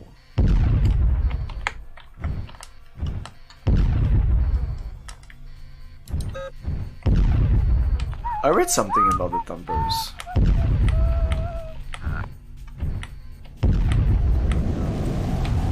I could shoot them.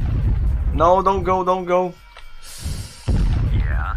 No. Your eyes peeled, people. He's gonna die, he's gonna die, he's gonna die. No. I copy that. Join it. Alright, farming on you. Well, Ah, that's it, he's dead. And I'm dead. I don't have to use the thumpers, you know.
There's Shift F1 supposedly to enter special commands, but I want to check the...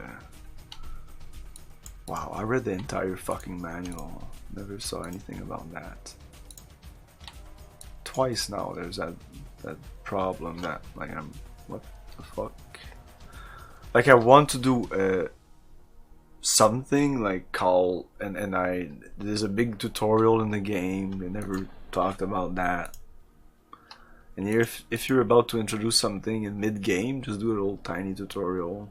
Just talk about it in the briefing or some shit. They don't even mention, right? The thumpers?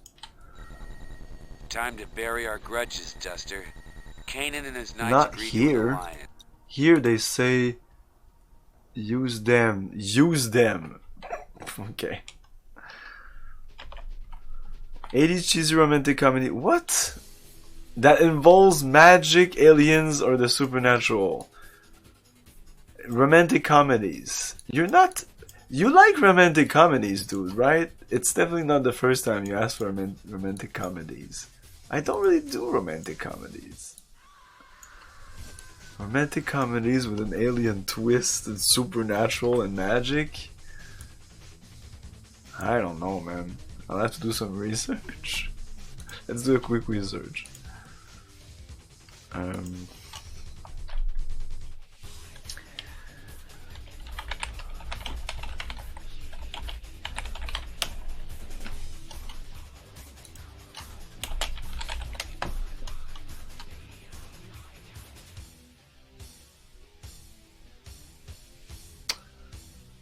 Oh. Here Google considers Buckaroo Banzai as a romantic comedy? I guess?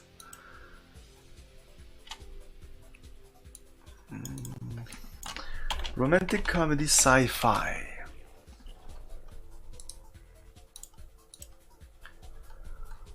Oh, there's a bunch here. I've never seen any of them. Well, Splash I've seen. But Somewhere in Time. Electric Dreams. I think I saw that.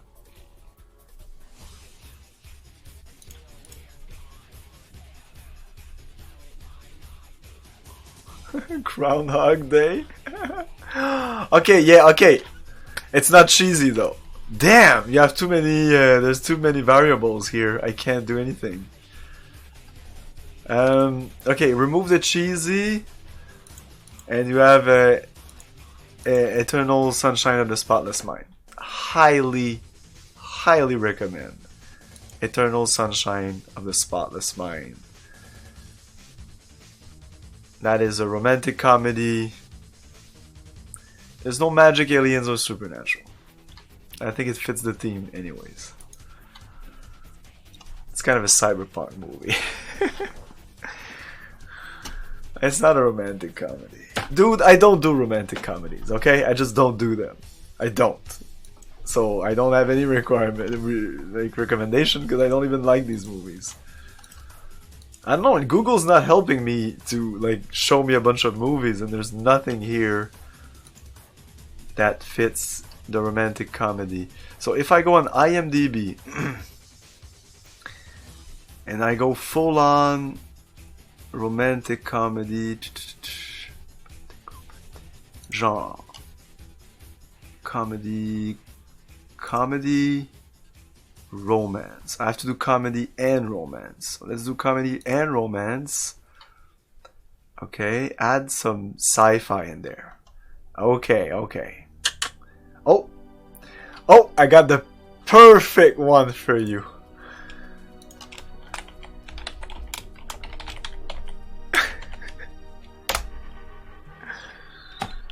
There you go. Weird Science. Cheesy romantic comedy with magic supernatural. There you go. Have you ever seen it? Because it's fucking awesome. That's the first thing that IMDb popped. And if I look at the other ones, there's nothing that even comes close to that. Bill and Ted. What? Howard the Duck? Oh, well, there's Little Shop of Horrors, but that's not really cheesy. But yeah, if you want the cheesy, you got the Weird Science as everything you wanted. There you go. Ah, you've seen it. Okay. Challenge accepted. Let's go. We'll find something else. Cheesy. Well, the Little Shop of Horrors, if you haven't seen that, you should. But there's not much. You describe movies that even IMDb has trouble.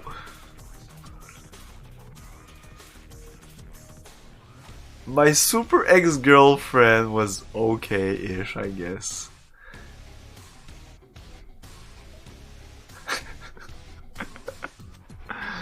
Yeah, that's pretty much the dude. It's not like there's a And I just scroll like a bunch of nothing in there. Night of the Comet, I guess? Is that what I think it is? No, I'm thinking of Night of the Creeps. What is Night of the Comet? Oh, it's not romantic, but... Oh, what the fuck is this? This looks fucking awesome. Holy shit, okay, thank you for the recommendation. It goes both ways. Night of the Comet. And here I will give again, because I'm a giver. Vast of Night. It's on Amazon Video, like Amazon Prime or whatever, Prime Video. The Vast of Night. That's a little gem right there. No, there's not plenty. There's not plenty. And what I think that what he put, I don't think it's cheesy or... We'll see, we'll see. I'm not sure it really fits what you wanted. It's more in the sci-fi. You didn't say sci-fi. You said magic. Howard the Duck. Howard the Duck is awesome. I love that movie.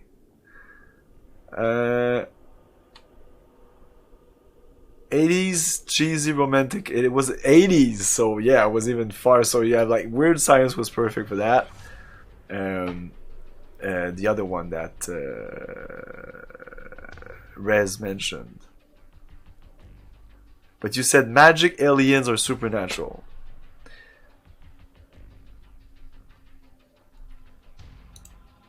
But yeah, Vast. Just so you guys of Night.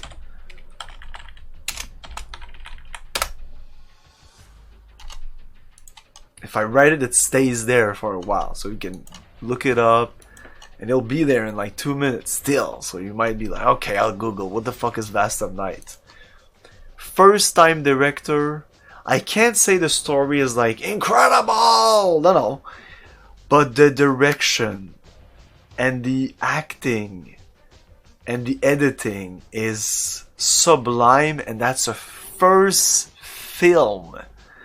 So I don't even know if the guy has nothing on IMDb. He doesn't. I don't think he gives a shit about his career. I think he just made that movie because he wanted to. But I hope to God that he directs other movies. I don't care about if he writes them or not. He's just an awesome director, and he should direct stuff that is like poignant and dramatic and slow paced. Oh, he has a great style. I love it. Oh, I just backed. Hope I had saved. Where was I exactly? Mission 10. Oh yeah, I quit the mission because of the thumpers, but now I kind of know. But I wanted to check. I got Willow was a bit of a mixed bag. Yeah, it's okay-ish.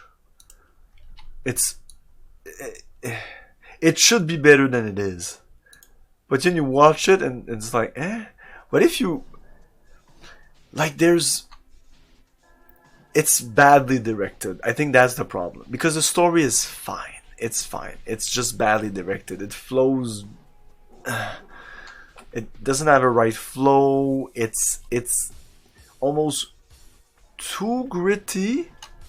But at the same time, there's a fucking baby going around. And Willow himself is kind of like the Hobbit guy and doesn't... He just does things and things happen. You know, he doesn't really... The only thing he really does is at the end of the movie where he really uses his brain. But... Yeah. Following Willow, that movie is like... not the most interesting character, you know. That's the main problem with Willow. Because the story itself, when you watch the movie, because the story is kind of like there, and we're here. And the story is kind of far from us. But when you really listen to what people are saying, and the war that was before, and they move from castle to castle, there's a bunch of set pieces, there's even some kind of like weird dragon, and... A lot of stuff going on in that movie, but it's just not good. It's Ron Howard. The director, I think, right? I hate the guy. I really don't like the guy. I'm not gonna say I hate the guy, but I don't like it. I really don't like his directing style, which is nothing. He has no style. He just films the script. Ron Howard, yeah. You film the script, and then you have a script from fucking George Lucas. If you film a script from George Lucas, you get Willow, you know? It was held by... The screenplay was Bob Dolman, so I'm sure Bob Dolman did a good job of taking the ideas of George and putting them. George did the story. George is good at doing, like, the story. Oh, there's a guy that does that, and there's that, and that's the evil guy, and da da da da da. But don't ask him to write the whole thing and with dialogue between the things with the characters. Oh my god, that's a whole other thing. Like, George Lucas should be supervising. He should actually be supervising Star Wars series on on TV or on Disney Plus. His job should just be to supervise Star Wars and say, yeah, we should go in that direction. Have you think about doing that? We should do that. We should do that. And people should listen to the guy. But not like if he starts like writing. I mean, he's not going to do that. He's not a guy that likes writing anyways. He's a guy that likes just sitting on his couch and just brainstorming. He's good at that. That's what he's good at. George Lucas is good at story. Yeah, no. Well, I mean, that's your opinion. I mean, I think it's pretty obvious that he's good at story. Star Wars is just... He's not good at writing story, like I'm saying. Like, if he writes the dialogue, or even if he writes, like, Luke goes into a bar. No. He's just good at saying, like, okay, there's gonna be a big fight with big AT&Ts, and then Luke's gonna have a vision of Obi-Wan Kenobi is gonna say to him to go to the Dagobah system. And then he's gonna meet like a little weird dude that he thinks that is not the Master Jedi, but it is. And while that's going around, the Millennium Falcon, Han and Leia will go into an asteroid field, and that will happen. And then they all go to the... That's what George did. And then what's his name? The guy who did the directing and the writing of... He took all that and then he wrote a cohesive story where everything that I just did, or something like that, you know. Oh yeah, exactly. If he writes the thing, it's shit. Episode 1, 2, 3 were poorly written and poorly directed. So poorly directed. Oh my god. The actors. We're talking good actors here, but they all feel empty and shallow. And I've listened to the commentaries. The commentaries of episode 1, 2, and 3 are hilarious, especially if you kind of know how the mind of George Lucas works. Because he's kind of a retcon guy. He retcons his own words. He keeps saying like, oh, I meant that the whole time. It's bullshit. He's kind of like... Tommy Wiseau at this point. He's just retconning his own words and everything. So he says that, oh yeah, in episode 2 it's really slow, but I was meant to be like that. The whole prequel trilogy was meant to be a reflection of like the old serial 50s style, which was actually what he was doing when he did the original Star Wars, you know. But now like you really wanted to go like real slow and going to really like 30 minutes of people talking to each other. That's what like it's really, because that's what it was in the 50s. It wasn't very big set pieces. It was like people talking, and then you have an action sequence because it's Star Wars, and then you have people talking. It has been debated that the whole thing is that George didn't want to direct. He just wanted to sit on his couch and just do that and do that and do that, and not really get up and show guys you need to move like that. Like if you look at another director that I love is the guy who made RoboCop. Like he's a hands-on guys. Like you can find a photo of him imitating Ed 209. He's like, okay, this is Ed 209, rah, rah, rah, rah, rah, rah, rah. And he's screaming at the crew and everybody like he's in Paul, he's impersonating the Ed 209 because they don't have it. So he's like, this is gonna be the thing, it's gonna be huge. Like, he's a hands-on guy, and George is just like, oh, just talk and just like, I don't want to direct people going around. And because in the old Star Wars, especially Empire and Return, you have action and at the same time you have story. And that's what I love about story, is when it's incorporated with the action, especially when sci-fi isn't. There's always action, there's always like big set pieces and big stuff happening, epic things. But it's really boring if you have like people talking, epic stuff, people talking, epic stuff. And a lot of sci-fi movies are like that. But if you can incorporate both of these elements like that. Examples, Matrix is kind of like that. But even Matrix has those exposition moments. But for example, the exposition moment of, I'm going to show you what the Matrix is, even that is made interesting. Again, using the technology and the themes of the sci-fi and just bringing that into the conversation. So they're into the thing, and then he summons stuff and he shows Neo what it's all about. And it's a scene that does a bunch of things at the same time. So you need to, if you want your movie to be cohesive, not fucking 3 hours, you need to bring shit together. But again, I just learned this year that most movies, maybe you guys knew that, but I'm pretty in the know about movies, but apparently they do like previs and the CGIs way before. We're talking big budget movies like Star Wars, Avengers, most of the Disney stuff. They do the action sequences before.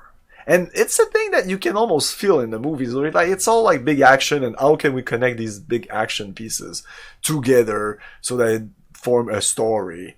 Like, Rise of Skywalker is like the worst in that respect. Fucking, I hate that movie.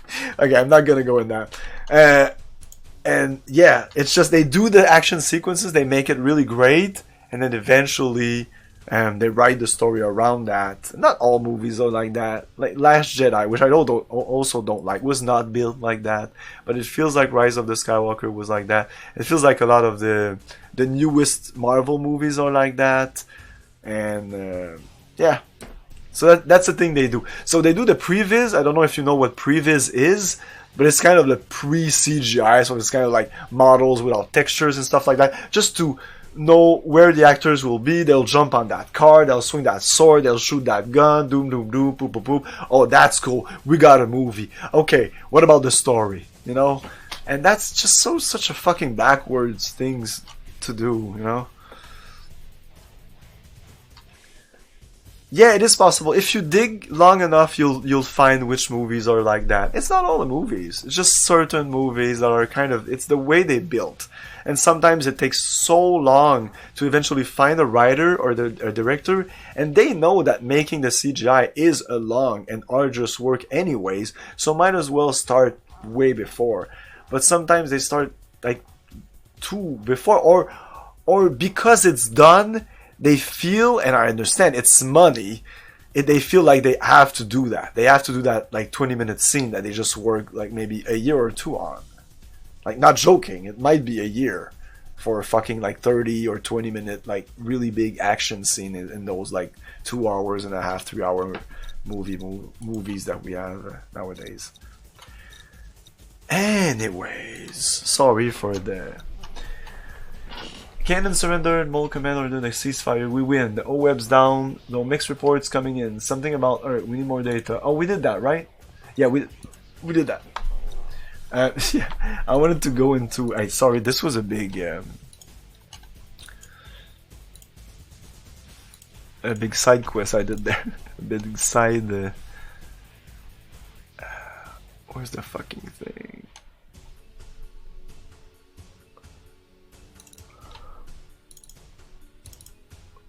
Compendium. I want to see what the compendium says about that. about that mission.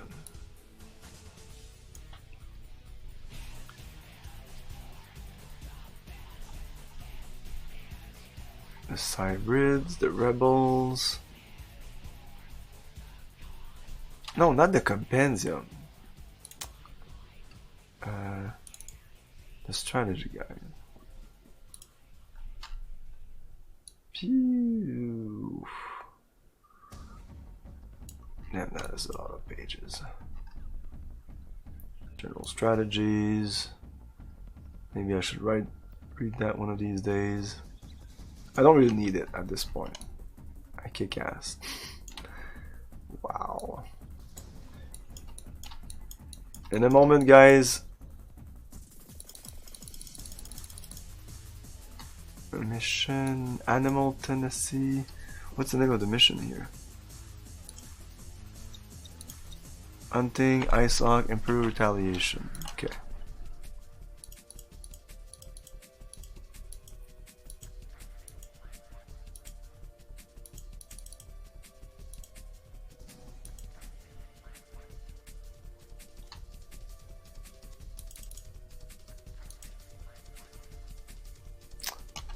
Where the fuck am I?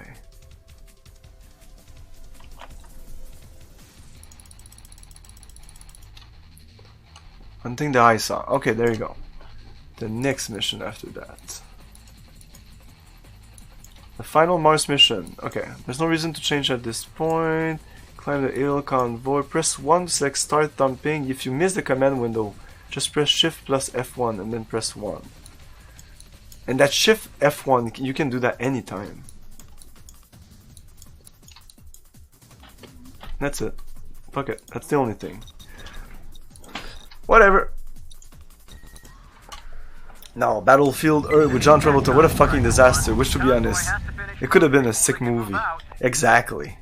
I wanted to like that movie.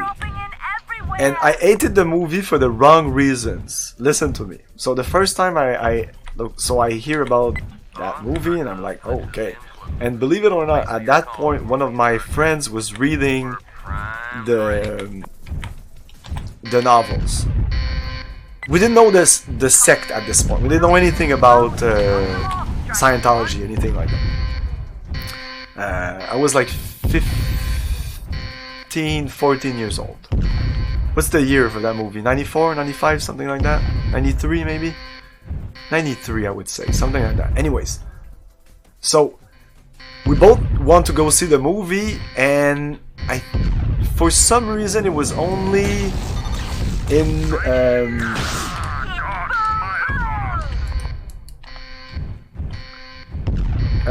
the drive-thrus, where you sit in a car and the thing, drive-thrus, yes, that's what you call them. So, I don't know if you remember the beginning of that movie, but it's dark as shit. Like, we're talking, like, we can't see anything, because it's the first movie of a, like, 2 movie, and it's 9 o'clock. What the fuck's going on? It's 9 o'clock, we can't see a thing. So we're like, fuck this movie, and a bunch of the movie was like that.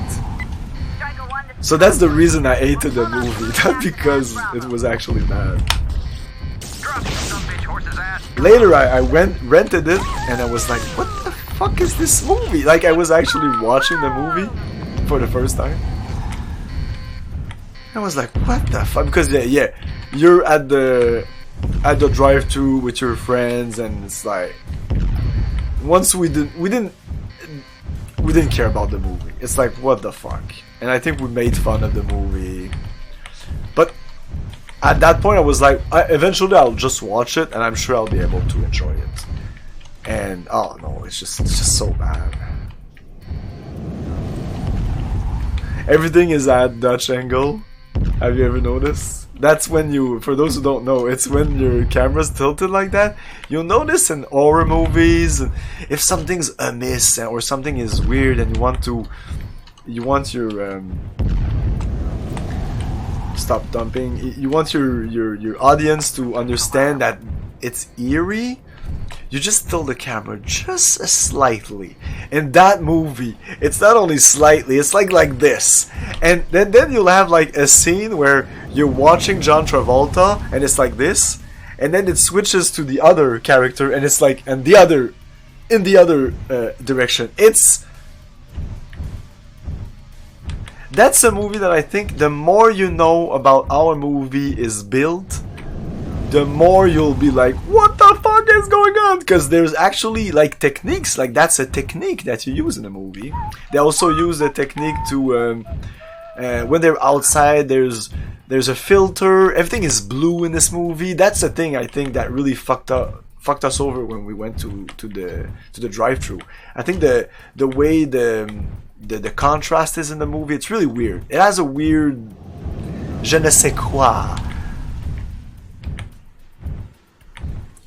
The sort of lightning they use through the entire movie. This dark blue you're yeah, exactly. There you go. I didn't even see that. We're talking the same thing. Exactly. You know what you're talking about. The fucking blue filter from 1996. So it might even be like a filter that they put, like, physically put over the film instead of some kind of digital thing that they do nowadays.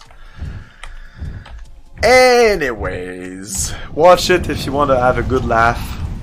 I would actually encourage, like, say to people that research on the movie before watching it. It will.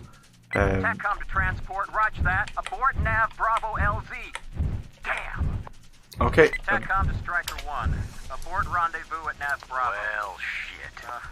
Looks like no ride out. Okay, I'm following you then. Negative, TACCOM. This is IceHawk and Dropship 9. We're diverting course to extract content. Yeah, I was just talking about it. I also want to rewatch it just for the funs, for the lulz. Roger that, IceHawk. Striker 1, this is TACCOM. Proceed to nav Charlie ASAP. New mission. I'll check it out again. Maybe buy some. Oh my god.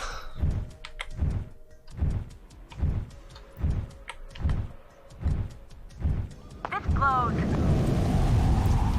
This blows. And later, that friend of mine, we're still friends. Like, we knew about, like, the whole L. Ron Hubbard thing, and I was like, he didn't mention it, and I was like, dude, you used to read those fucking books. And he's like, I know. They were good books. Not really. I don't think so. I never read them, so I don't know. I have a feeling they're not that great. I think there was like 12 of them. Well, at the time there was a shit ton of them. Wow, look at that. Oh yeah, these compact lasers or whatever they're called, they do the thing that they need to do.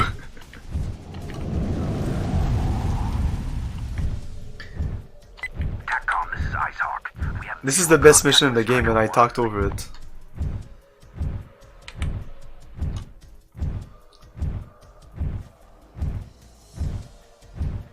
Really? Are you from Hollywood Boulevard? Isn't that Los Angeles? Are you from Los Angeles? Are you from LA, motherfucker?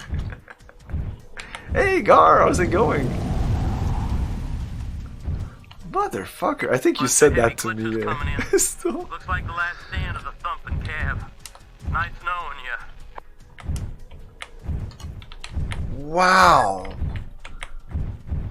At ease, Lieutenant. This is Kanan Weathers. Let's forget the niceties. Like, the cybrids of full disclosure or anything, like, are your parents rich or anything? Because you don't go there for, like, just middle class, you know?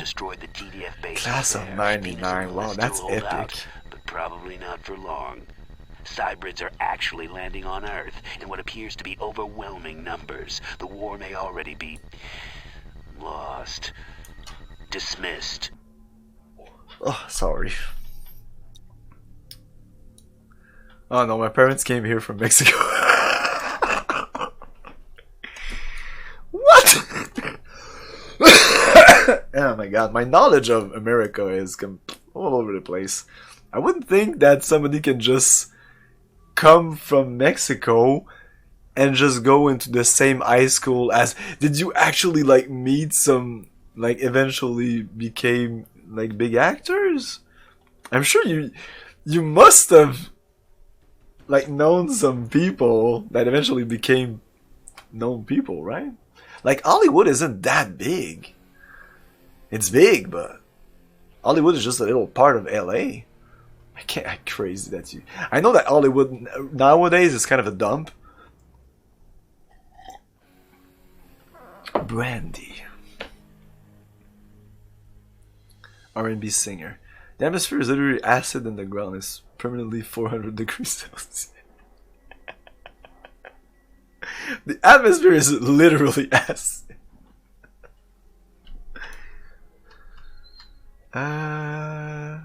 So we lost this. We lost Sax?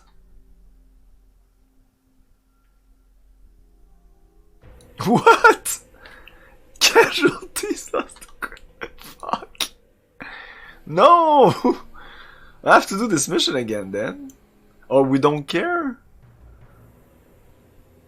What? We lost the Predator? Oh, I knew putting him in a fucking tank was a bad idea. And we lost all of this because of that.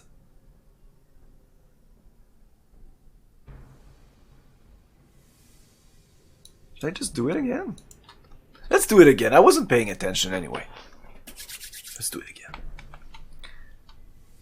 More mech combat and less lore. Come on. Mother Earth lay besieged by Prometheus. The remaining Imperial forces on Mars could do nothing to help her.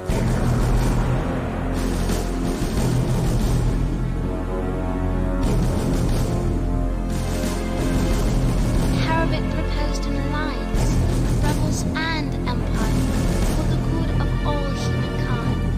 Kanan and his knights deliberated and agreed. Yet even united Mars was not strong enough to drive the Cybers. This human alliance would fight its way to Saturn, a planet distant from the Cyber invasion. There, in a desperate attempt at survival, they would prepare a great ark for humanity, codenamed the Dies Irae Contingent. Meanwhile, a force of crack Alliance warriors flew to Venus, a planet on the brink of collapse. The mission: find and evacuate the survivors of the cyber onslaught. So she just resumed, like summarize what we had read.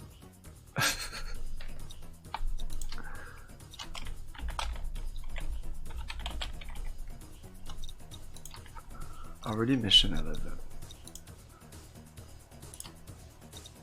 No, don't save.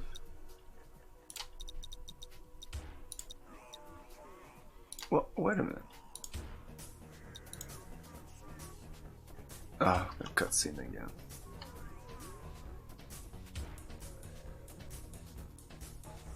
Mother Earth lay besieged by Prometheus. Oh no, he's not there, okay.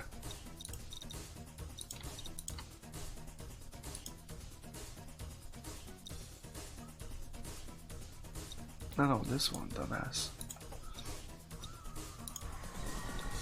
Time to bury our... Let's go. This is TACCOM, Striker 1. Convoy has to finish loading before they can move out. Okay.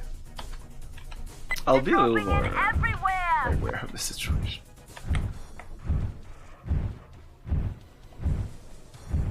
Boss, sucker those glitches in close. We'll wait for your call before we start banging. We're primed and ready.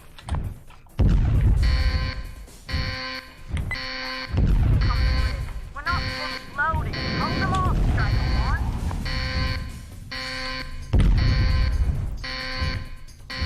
I should put him on in a mech. That's the problem, I think.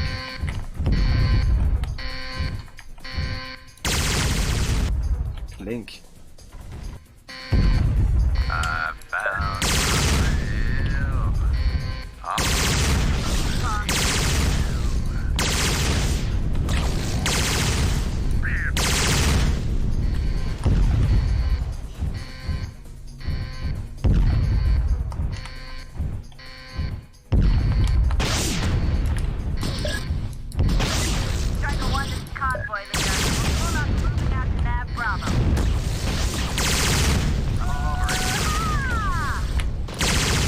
Fuck.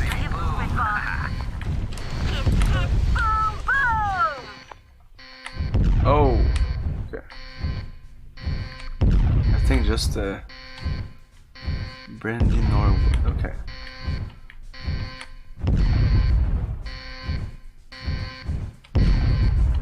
That's what happens. Yeah, exactly. You won't see like celebrities or at least people with cash.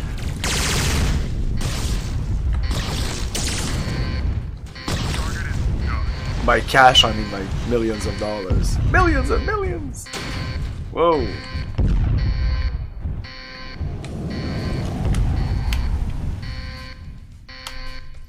Yeah, this educator is kind of annoying. Okay, they're gonna stop anyways. They're not dumbasses. So we need to protect our guys. Roger, raise it now. Target dusted.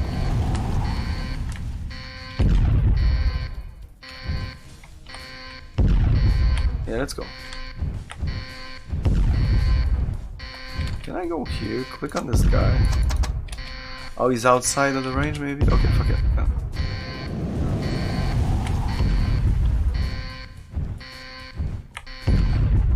Well, you know, I don't know. I don't know. People that live in LA seem to have some kind of monies. But yeah, there's always like polar parts in any city. But yeah, I don't think that.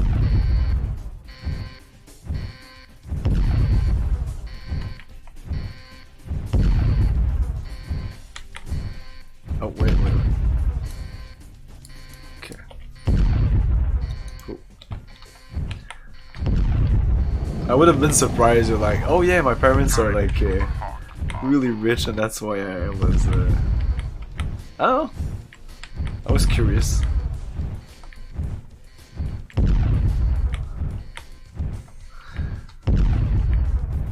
Like, I know that nowadays Hollywood is kind of a dump. Sorry if you live there.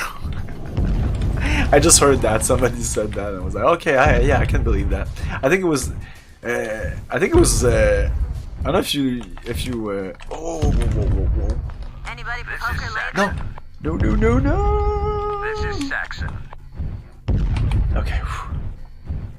Stop the thumping. And now they move. Yeah, I don't know if you know Red Letter Media, but they were talking about the latest Tarantino movie, and they were talking about Hollywood and now how Hollywood was and now how it is.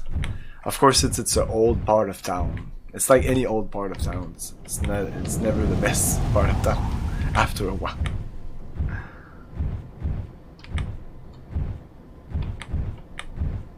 Unless you live in New York or some shit. In New York, you have really old parts of town that I'm sure are really in the Manhattan Island. I mean,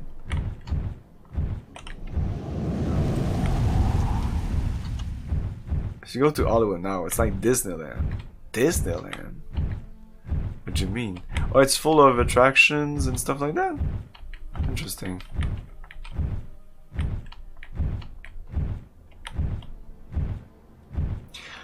Oh no! Okay, I'm missing up something. You live in Hollywood, or you used to live there, or whatever. But I think or is that the same thing? The rich people live in the hills. Is that the same thing? You didn't live in the hills. I think the hills is like a little outside of town, so you have like big mansions and stuff like that. In the 80s. Oh, okay. Striker 1. Abort rendezvous at Nav Bravo. Looks like no ride out. Sorry, Dusty. Negative, TACCOM. This is Icehawk and Dropship 9. We're diverting course to extract convoy. Direct Striker 1 to fall back to new coordinates immediately. That's Mark Hamill again. Roger that, Icehawk. Striker 1, this is TACCOM. Proceed to Nav Charlie ASAP. New mission objective. Is everybody still alive? Yes.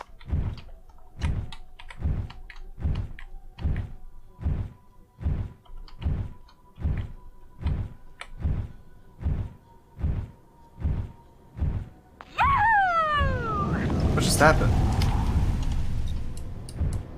The educator. Eh? Rihanna? What? Oh, not going in the right direction now.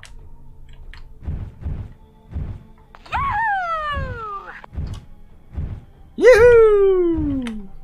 Yahoo!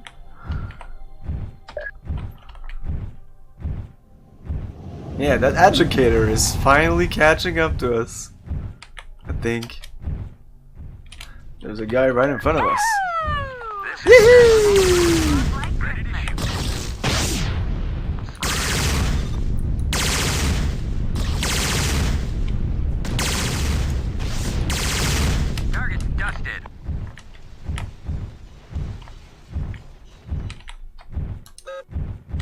Did we lose one of the convoys? Really? We lost one of the convoys? Shit. Oh, come on.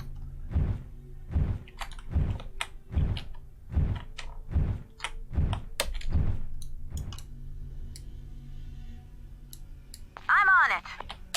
There's two other educators there.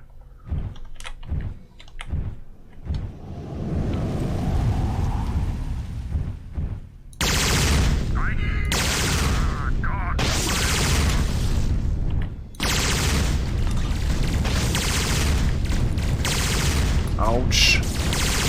No energy. Oh, I betcha. Oh, fuck off. Uh-oh.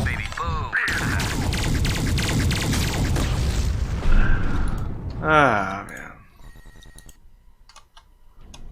This is TACCOM, Striker 1. Convoy has to finish loading before they can move out. They're dropping in everywhere. Yeah. No, I understand. Oh, I hate chatting myself, like typing all my thoughts. Oh my god. As you can see, sometimes I have a lot to say. Here comes the We're not finished loading. Hold them off, Striker 1. So yeah, I'm going to fucking kill that educator that was in my ass. I'm gonna clear the way here.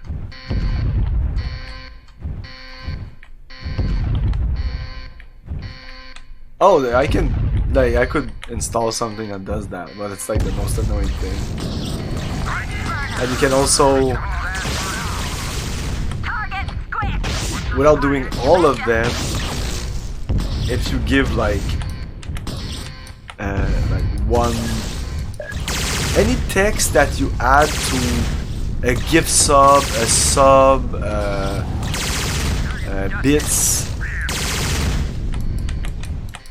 there'll be a, oh fuck off, there'll be a text to speech thing that'll add them. So you can actually, oh, you mean you say it and it, yeah, I'm sure that there's apps on your phone or something that could do that.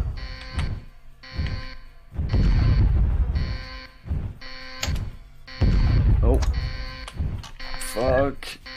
Got something moving, boss. Mission failed. Wow. Now I'm not even able to finish the fucking mission. I can always reload my when I did it, but Sax died. This is a short game anyway, so I don't mind restarting a couple of missions. It means more mech action and less reading.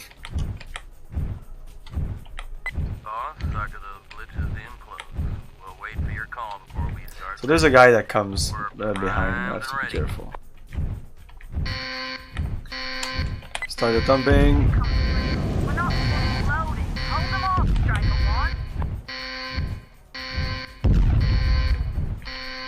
The first couple of guys appear.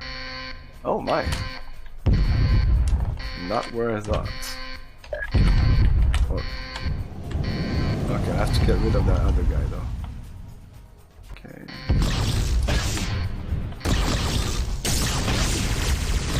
Oh, fuck off.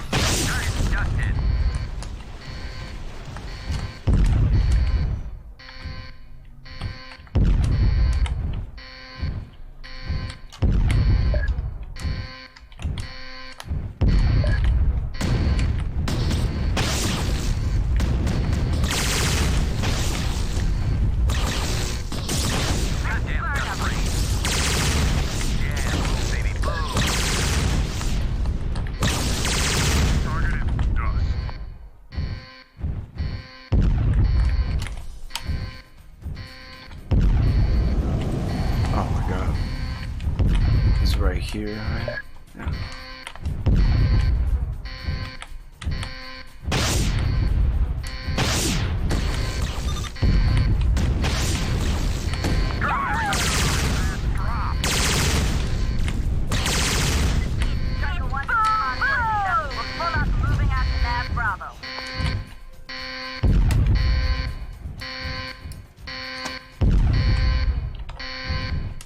Let's go kill that guy.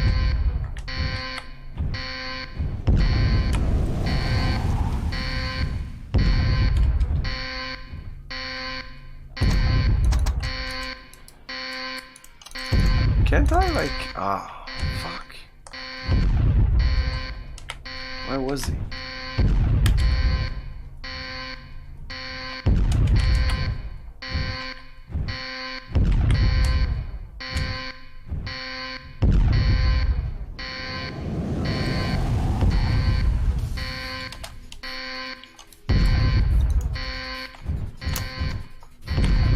Oh, okay.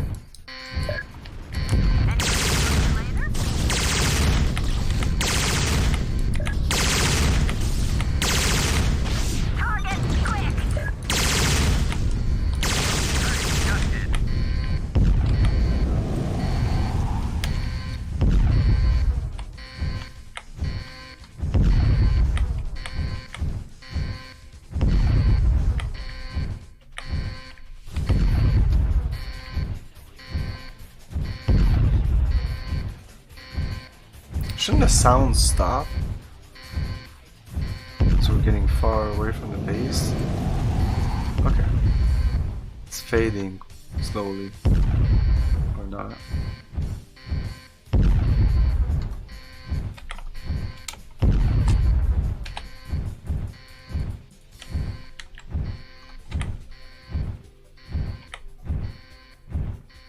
I should have waited a little bit. Yep, that was a mistake. Shit.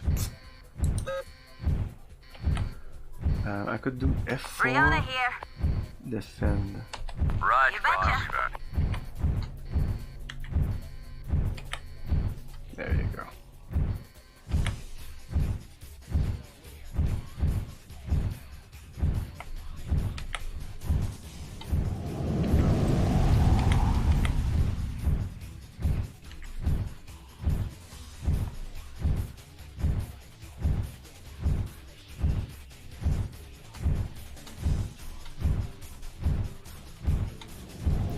I go at 64, 70. Was I supposed to go at 86 or something?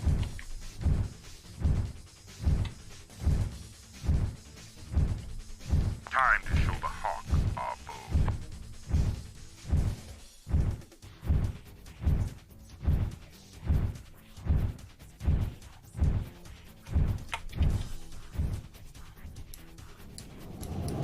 Oh, I guess I put that there. TACCOM, transport is under attack at Nav Bravo. Glitches everywhere. Christ.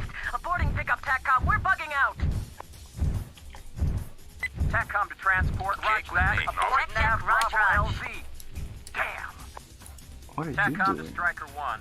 Abort Oh, rendezvous at Nav Bravo. Oh yeah, you can ask them like you can do Like this. no ride out. Hey, what's he doing? Negative, TACCOM. This is Icehawk and Dropship 9. We're diverting course to extract convoy. Direct Striker 1 to fall back to new coordinates immediately. Roger that, Icehawk. Striker 1, this is TACCOM. Proceed to Nav Charlie ASAP. New mission objective.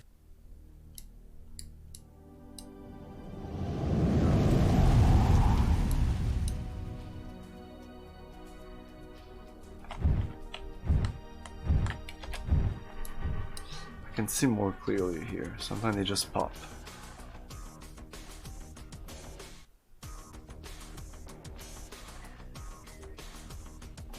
That guy has a better range.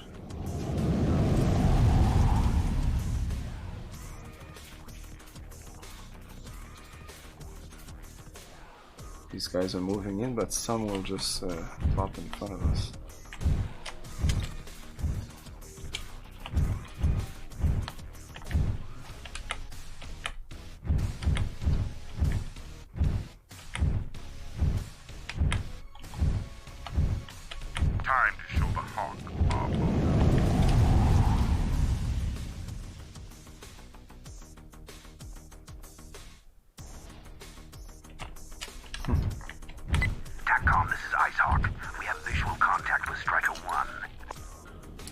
supposed to be some dropship here, no?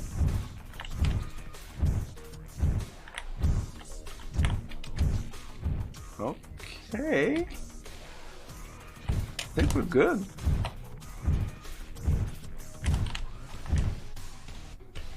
Bunch of heavy glitches coming in. Looks like the last stand of the thumping cab. Nice knowing you. Yeah. Rihanna, boss. Acknowledged. I'm all over it. I'm on the target.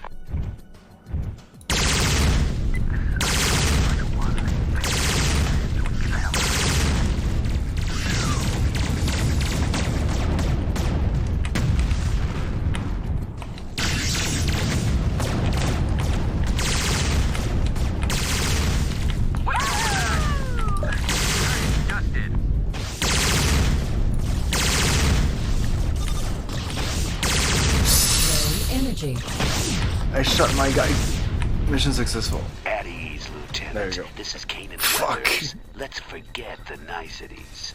Friendly The destroyed? Cybers are Oh, I on guess. Mars. Ours was the last ship off planet. We know this much. The Cybrids hit Mercury first and destroyed the TDF bases there. Venus and the Moon still hold out, but probably not. Okay, cutscene again.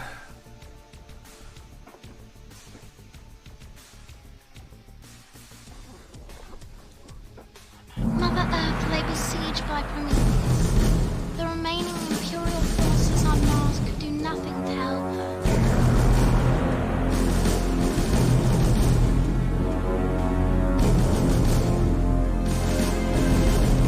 Harabik proposed an alliance, rebels and empire, for the good of all humankind. Kanan and his knights deliberated and agreed. Yet even united Mars was not strong enough to drive the Cybrids. This human alliance would fight its way to Saturn, a planet distant from the Cybrid invasion. There, in a desperate attempt at survival, they would prepare a great ark for humanity, codenamed the Dies Irae Contingent. Meanwhile, a force of Crack Alliance warriors flew to Venus, a planet on the brink of collapse. The mission: find and evacuate the survivors of the Cybrid onslaught.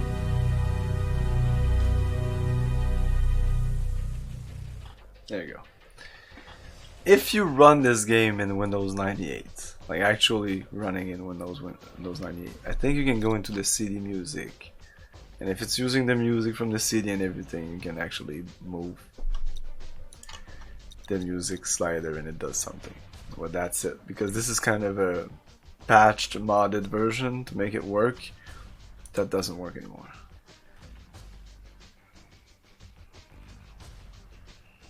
Find and evacuate the servers of the servers. You can't start transcribe that. There's so much. What's the fun times here?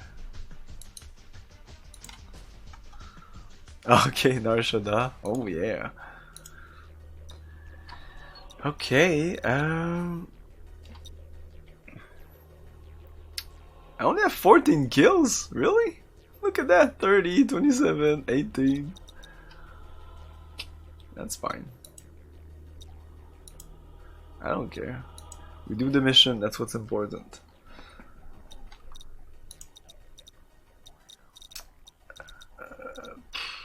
Oh, I guess that's fine.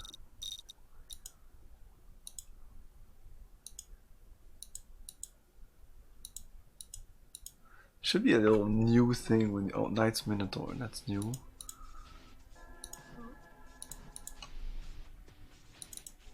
What's new here? Oh, this one thing. Yeah. Cancel. Cancel. Yeah, we're actually good with all this. You were the one behind. Oh, you're so slow. Oh my god, I have other pilots here. Maybe I should change pilots. Yeah, you. Yeah, I'm gonna change you. He's a legendary reputation. Jaguar, the third child of a four-born in the noble family. Delta 6. Yeah, we had that one already. Death Wish. Super elite. heck, man?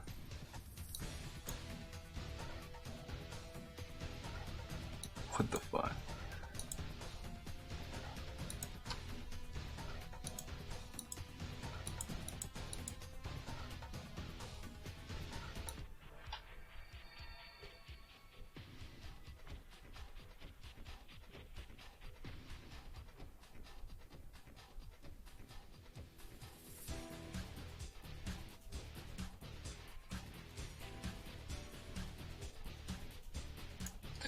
He looks like a bad guy. I want to take Jaguar. Aggressive tactician, I like that. Crew. Let's put him in the Knight's Minotaur. 4 compression laser. There you go. If you lose them though, we lose 4 compression lasers.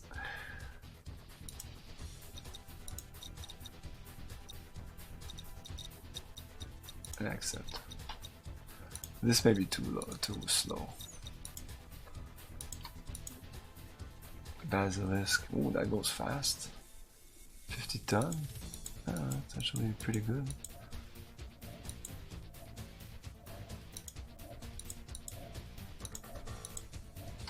Wow. Yeah. Fuck it. Let's go with this. Sorry, random chrome from the AI and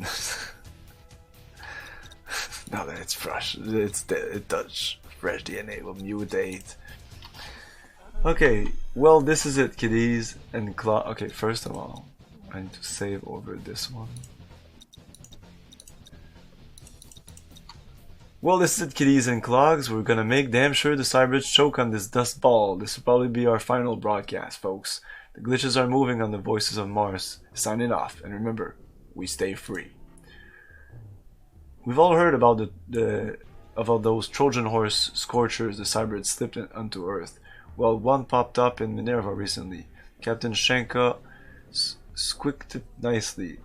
Start paying real close attention to each other, unless you happen to enjoy cold steel shoved in your back.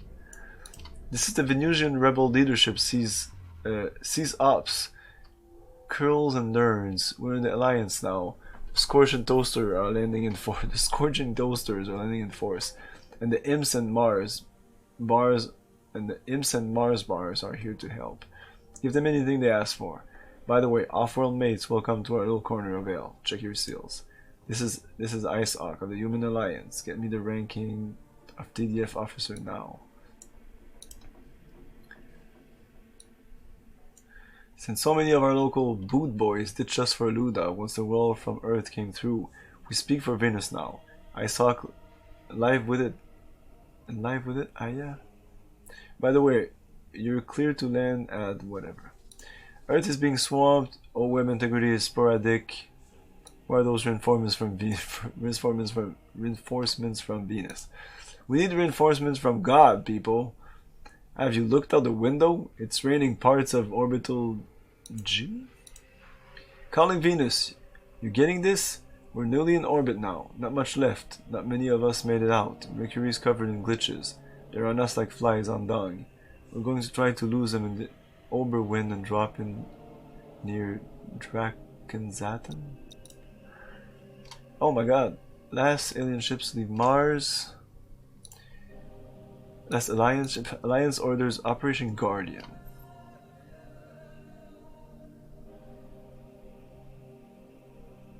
Recruit Mercury survivors. Cybrid begin to purge Mars. Systematic annihilation of human settlements. Why though? I don't understand really at this point the Cybrids. Why do they want to kill the human race so much? Let's kill the humans and maybe we'll die in the process. They could just go away and do their own thing, you know. At the beginning it made more sense because they were on Earth, but now that they're spacefaring, Venus offers unique challenge.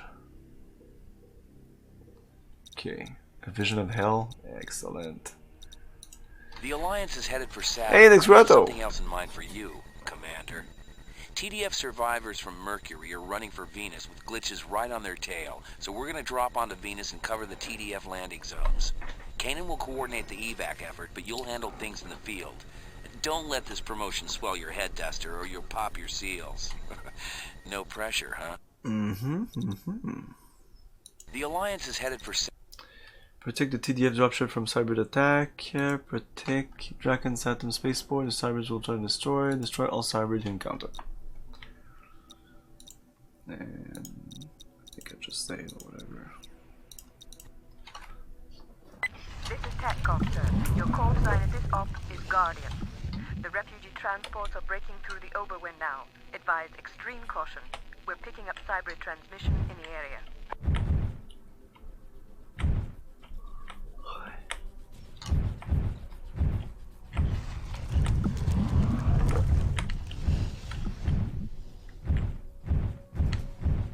Fire Heel 5 on final approach.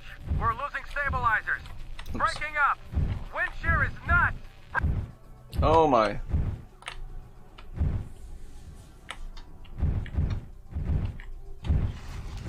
Yellow Jane 2 hitting the envelope. You're right. Entering in T-4 seconds. Oh, Jesus, I hope we have better luck than that last Oh. bird.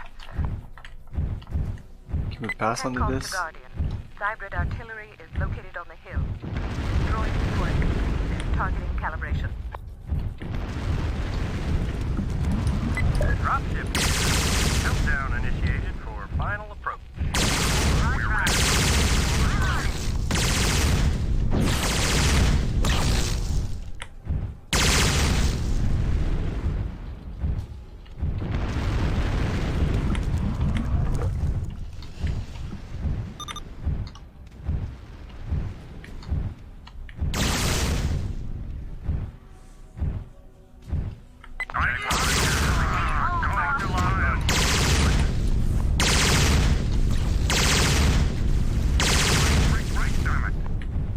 I think he shot me an artillery point blank. Takeoff sequence. Like that. Low Nice. I guess that was bad. I have no more weapons. This is the only weapons I have. Is there a first-person mech simulator that has jetpacks? Yes, it's called MechWarrior. Oh, Igor. It's like you don't want to try MechWarrior. It's like you just don't want. You immediately say it's shit and you don't want to try it. Mother Earth lay besieged by Prometheus. It does. Dude, it's like you've never been to this channel before. Like, how many fucking MechWarrior games have I played here? All of them except MechWarrior 4! Advise extreme caution. We're picking up cyber transmission in the area.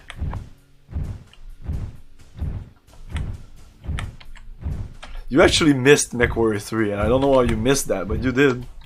You actually missed when I played MechWarrior 3. Fire Heel 5 on final approach. No, I don't use them that much. It's very useful though. Wind shear is nuts. Whoa!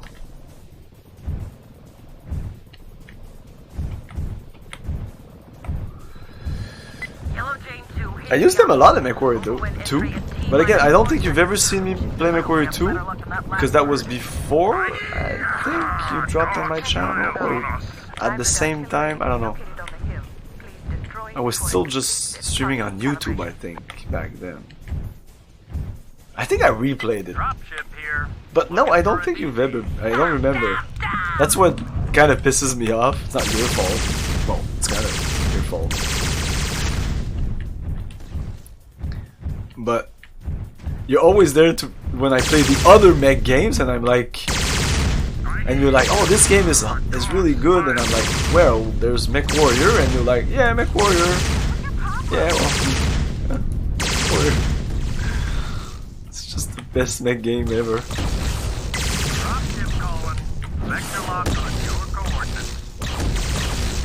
Yeah, I should stay far from this guy. I don't know how to deal with this dude. There you go. Let's fake those bastards. Fuck him.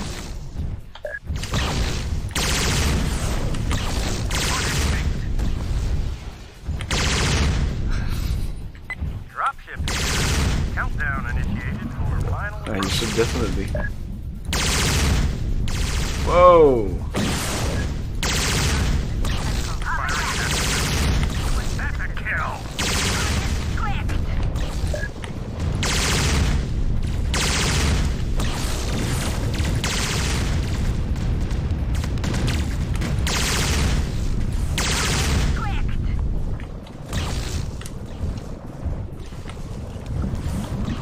Oh.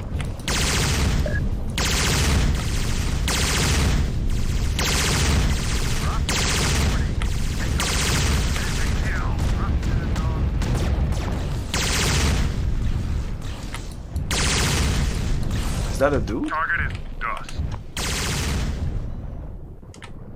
Dropship here. Countdown initiated for final approach. Understood. I'm on the target. We're red and hot.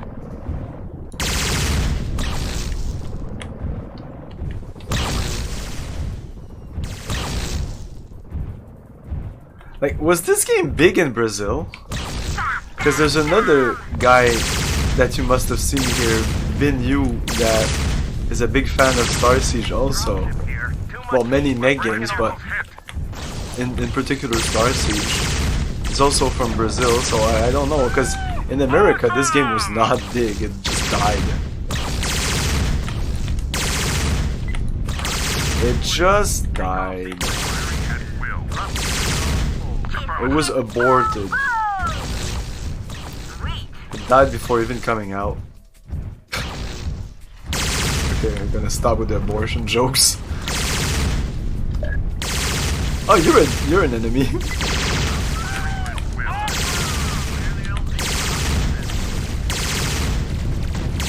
Ah, fuck me.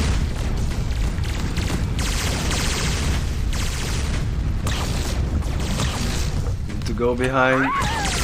Ah! Don't walk in front of me, you dumbass.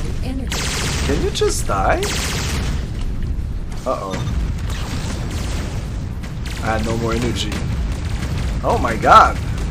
Ow, ow, ow, ow, ow.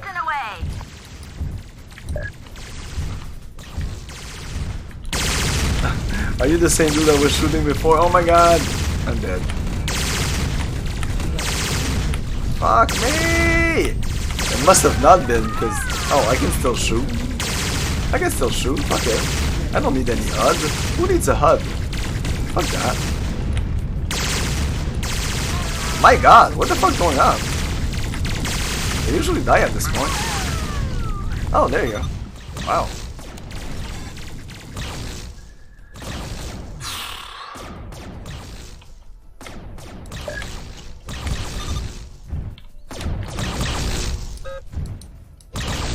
Fucking tank is annoying me. Okay,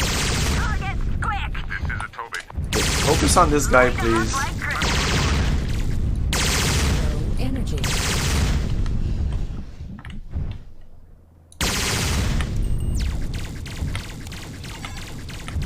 Like, I really like that when you have low energy. Oh my god, fuck that. Abort. Okay, I'm gonna try one more time. Okay, this is a harder mission. I might have to tweak my my weapon. Mother Earth laid a siege. Shut up. This is TACCOM, sir. Your call sign at this op is Guardian. The refugee Man, it's getting hot and humid in here. Extreme caution. We're picking up cyber transmission. Usually at night it's get colder, but no, not tonight.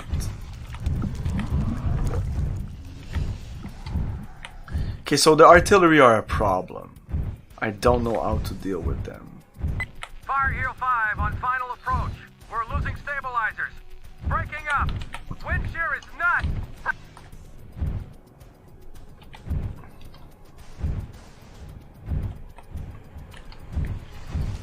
Yellow Chain 2 hitting the envelope.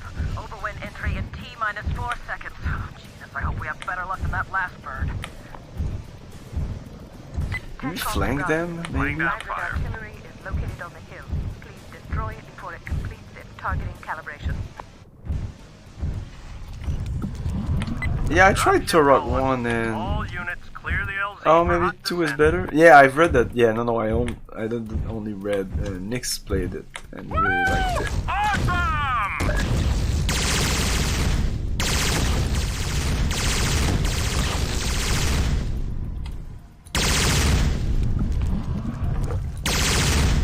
Whoops.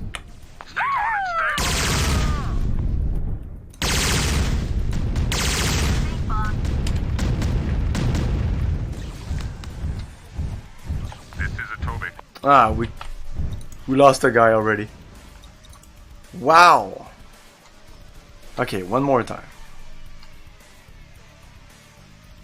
Yeah, those artillery are a big problem. Mother Earth labors seed. Does she say Mon Papa? Sounds like she says Mon Papa. You can still play SS online too, just need to download the new. Okay, cool. Rotten Treats. Okay, it was timed out because master.cs was a web page. I'm sorry for the timeout. You didn't do anything wrong. Fire Hero 5 on final approach. We're losing stabilizers. Yeah, it's detected as a web page. So since you're new here, it does that. Yellow Jane 2 hitting the envelope. Overwind entry in T-minus 4 seconds. Go crash their party, we have better luck than that last bird. Okay, so everybody, follow me. We'll go around. Please destroy it before it completes its targeting calibration. Dropship here. Countdown initiated for final approach. Forming on you now. Joining on you.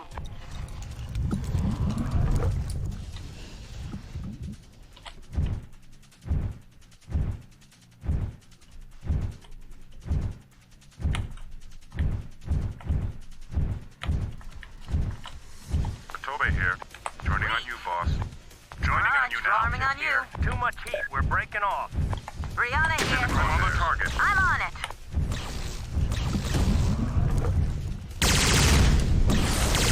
Dropship reporting. Takeoff sequence initiated. Dropship. Hey, amigo alive. Your thing, boss. Joining on you now. Alarming on you. Countdown initiated for final approach. Understood. No, don't stay there, dumbass. There you go, no more turrets, motherfucker.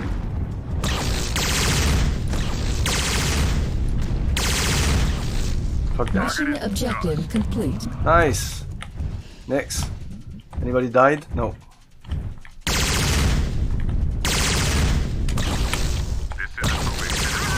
Engaging zero. Reporting. Takeoff sequence initiated.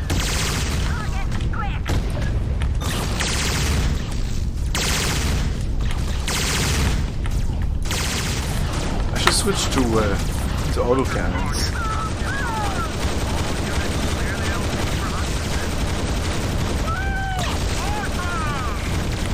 Do they work, these fucking autocannons? Not really. Look at that. Oh, there you go.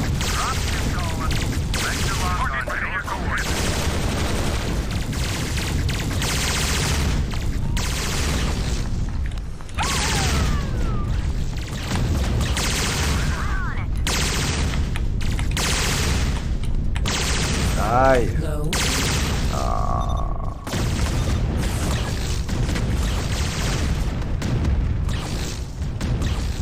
That's a kill.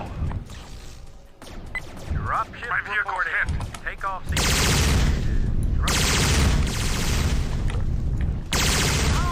This is a Toby. I'm on it. Right on the target. Ah, the base needs to survive, so I shouldn't shoot it. Oh my! Oh my fuck! That was bad! Oh my god! No, he's still shooting at me! Oh my god! Oh my god! Guys! Help me! Help me! Help me! Help me! We're red and hot.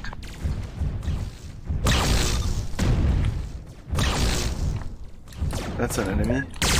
I'll focus on you for a while. I think we lost one of our boys. Yeah.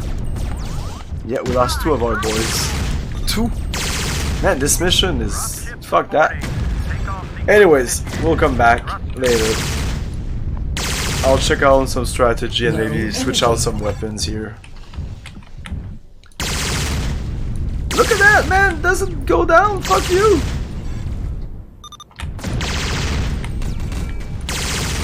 There you go. Low energy. We're still there.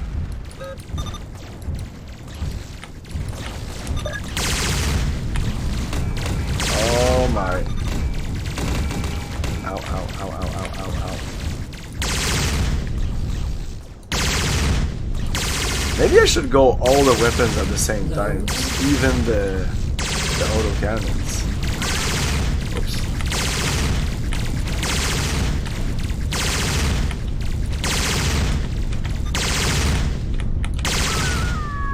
Oh.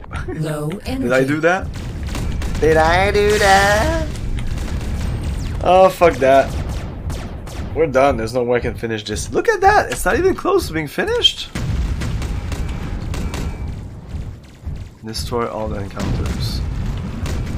Yeah, I think I'll have to re-equip. Oh, I put some faster mechs. We don't need any speed here, so we're gonna go full on firepower. And yeah, one of my guys, I switched one of his big mechs for a faster mech, so fuck that. But we'll do that next time. This is still a good game. I will continue to compare it to MechWarrior, because MechWarrior I think is a landmark in MechWarrior and in mech games. So it still does some great things, but the weapons feel meh. I don't really love the design of the mechs. And the way the story is told is pretty, but apart from that, it's really good. But for some reason, I don't know, there's something about Earthsiege 2 that I preferred. I don't know why.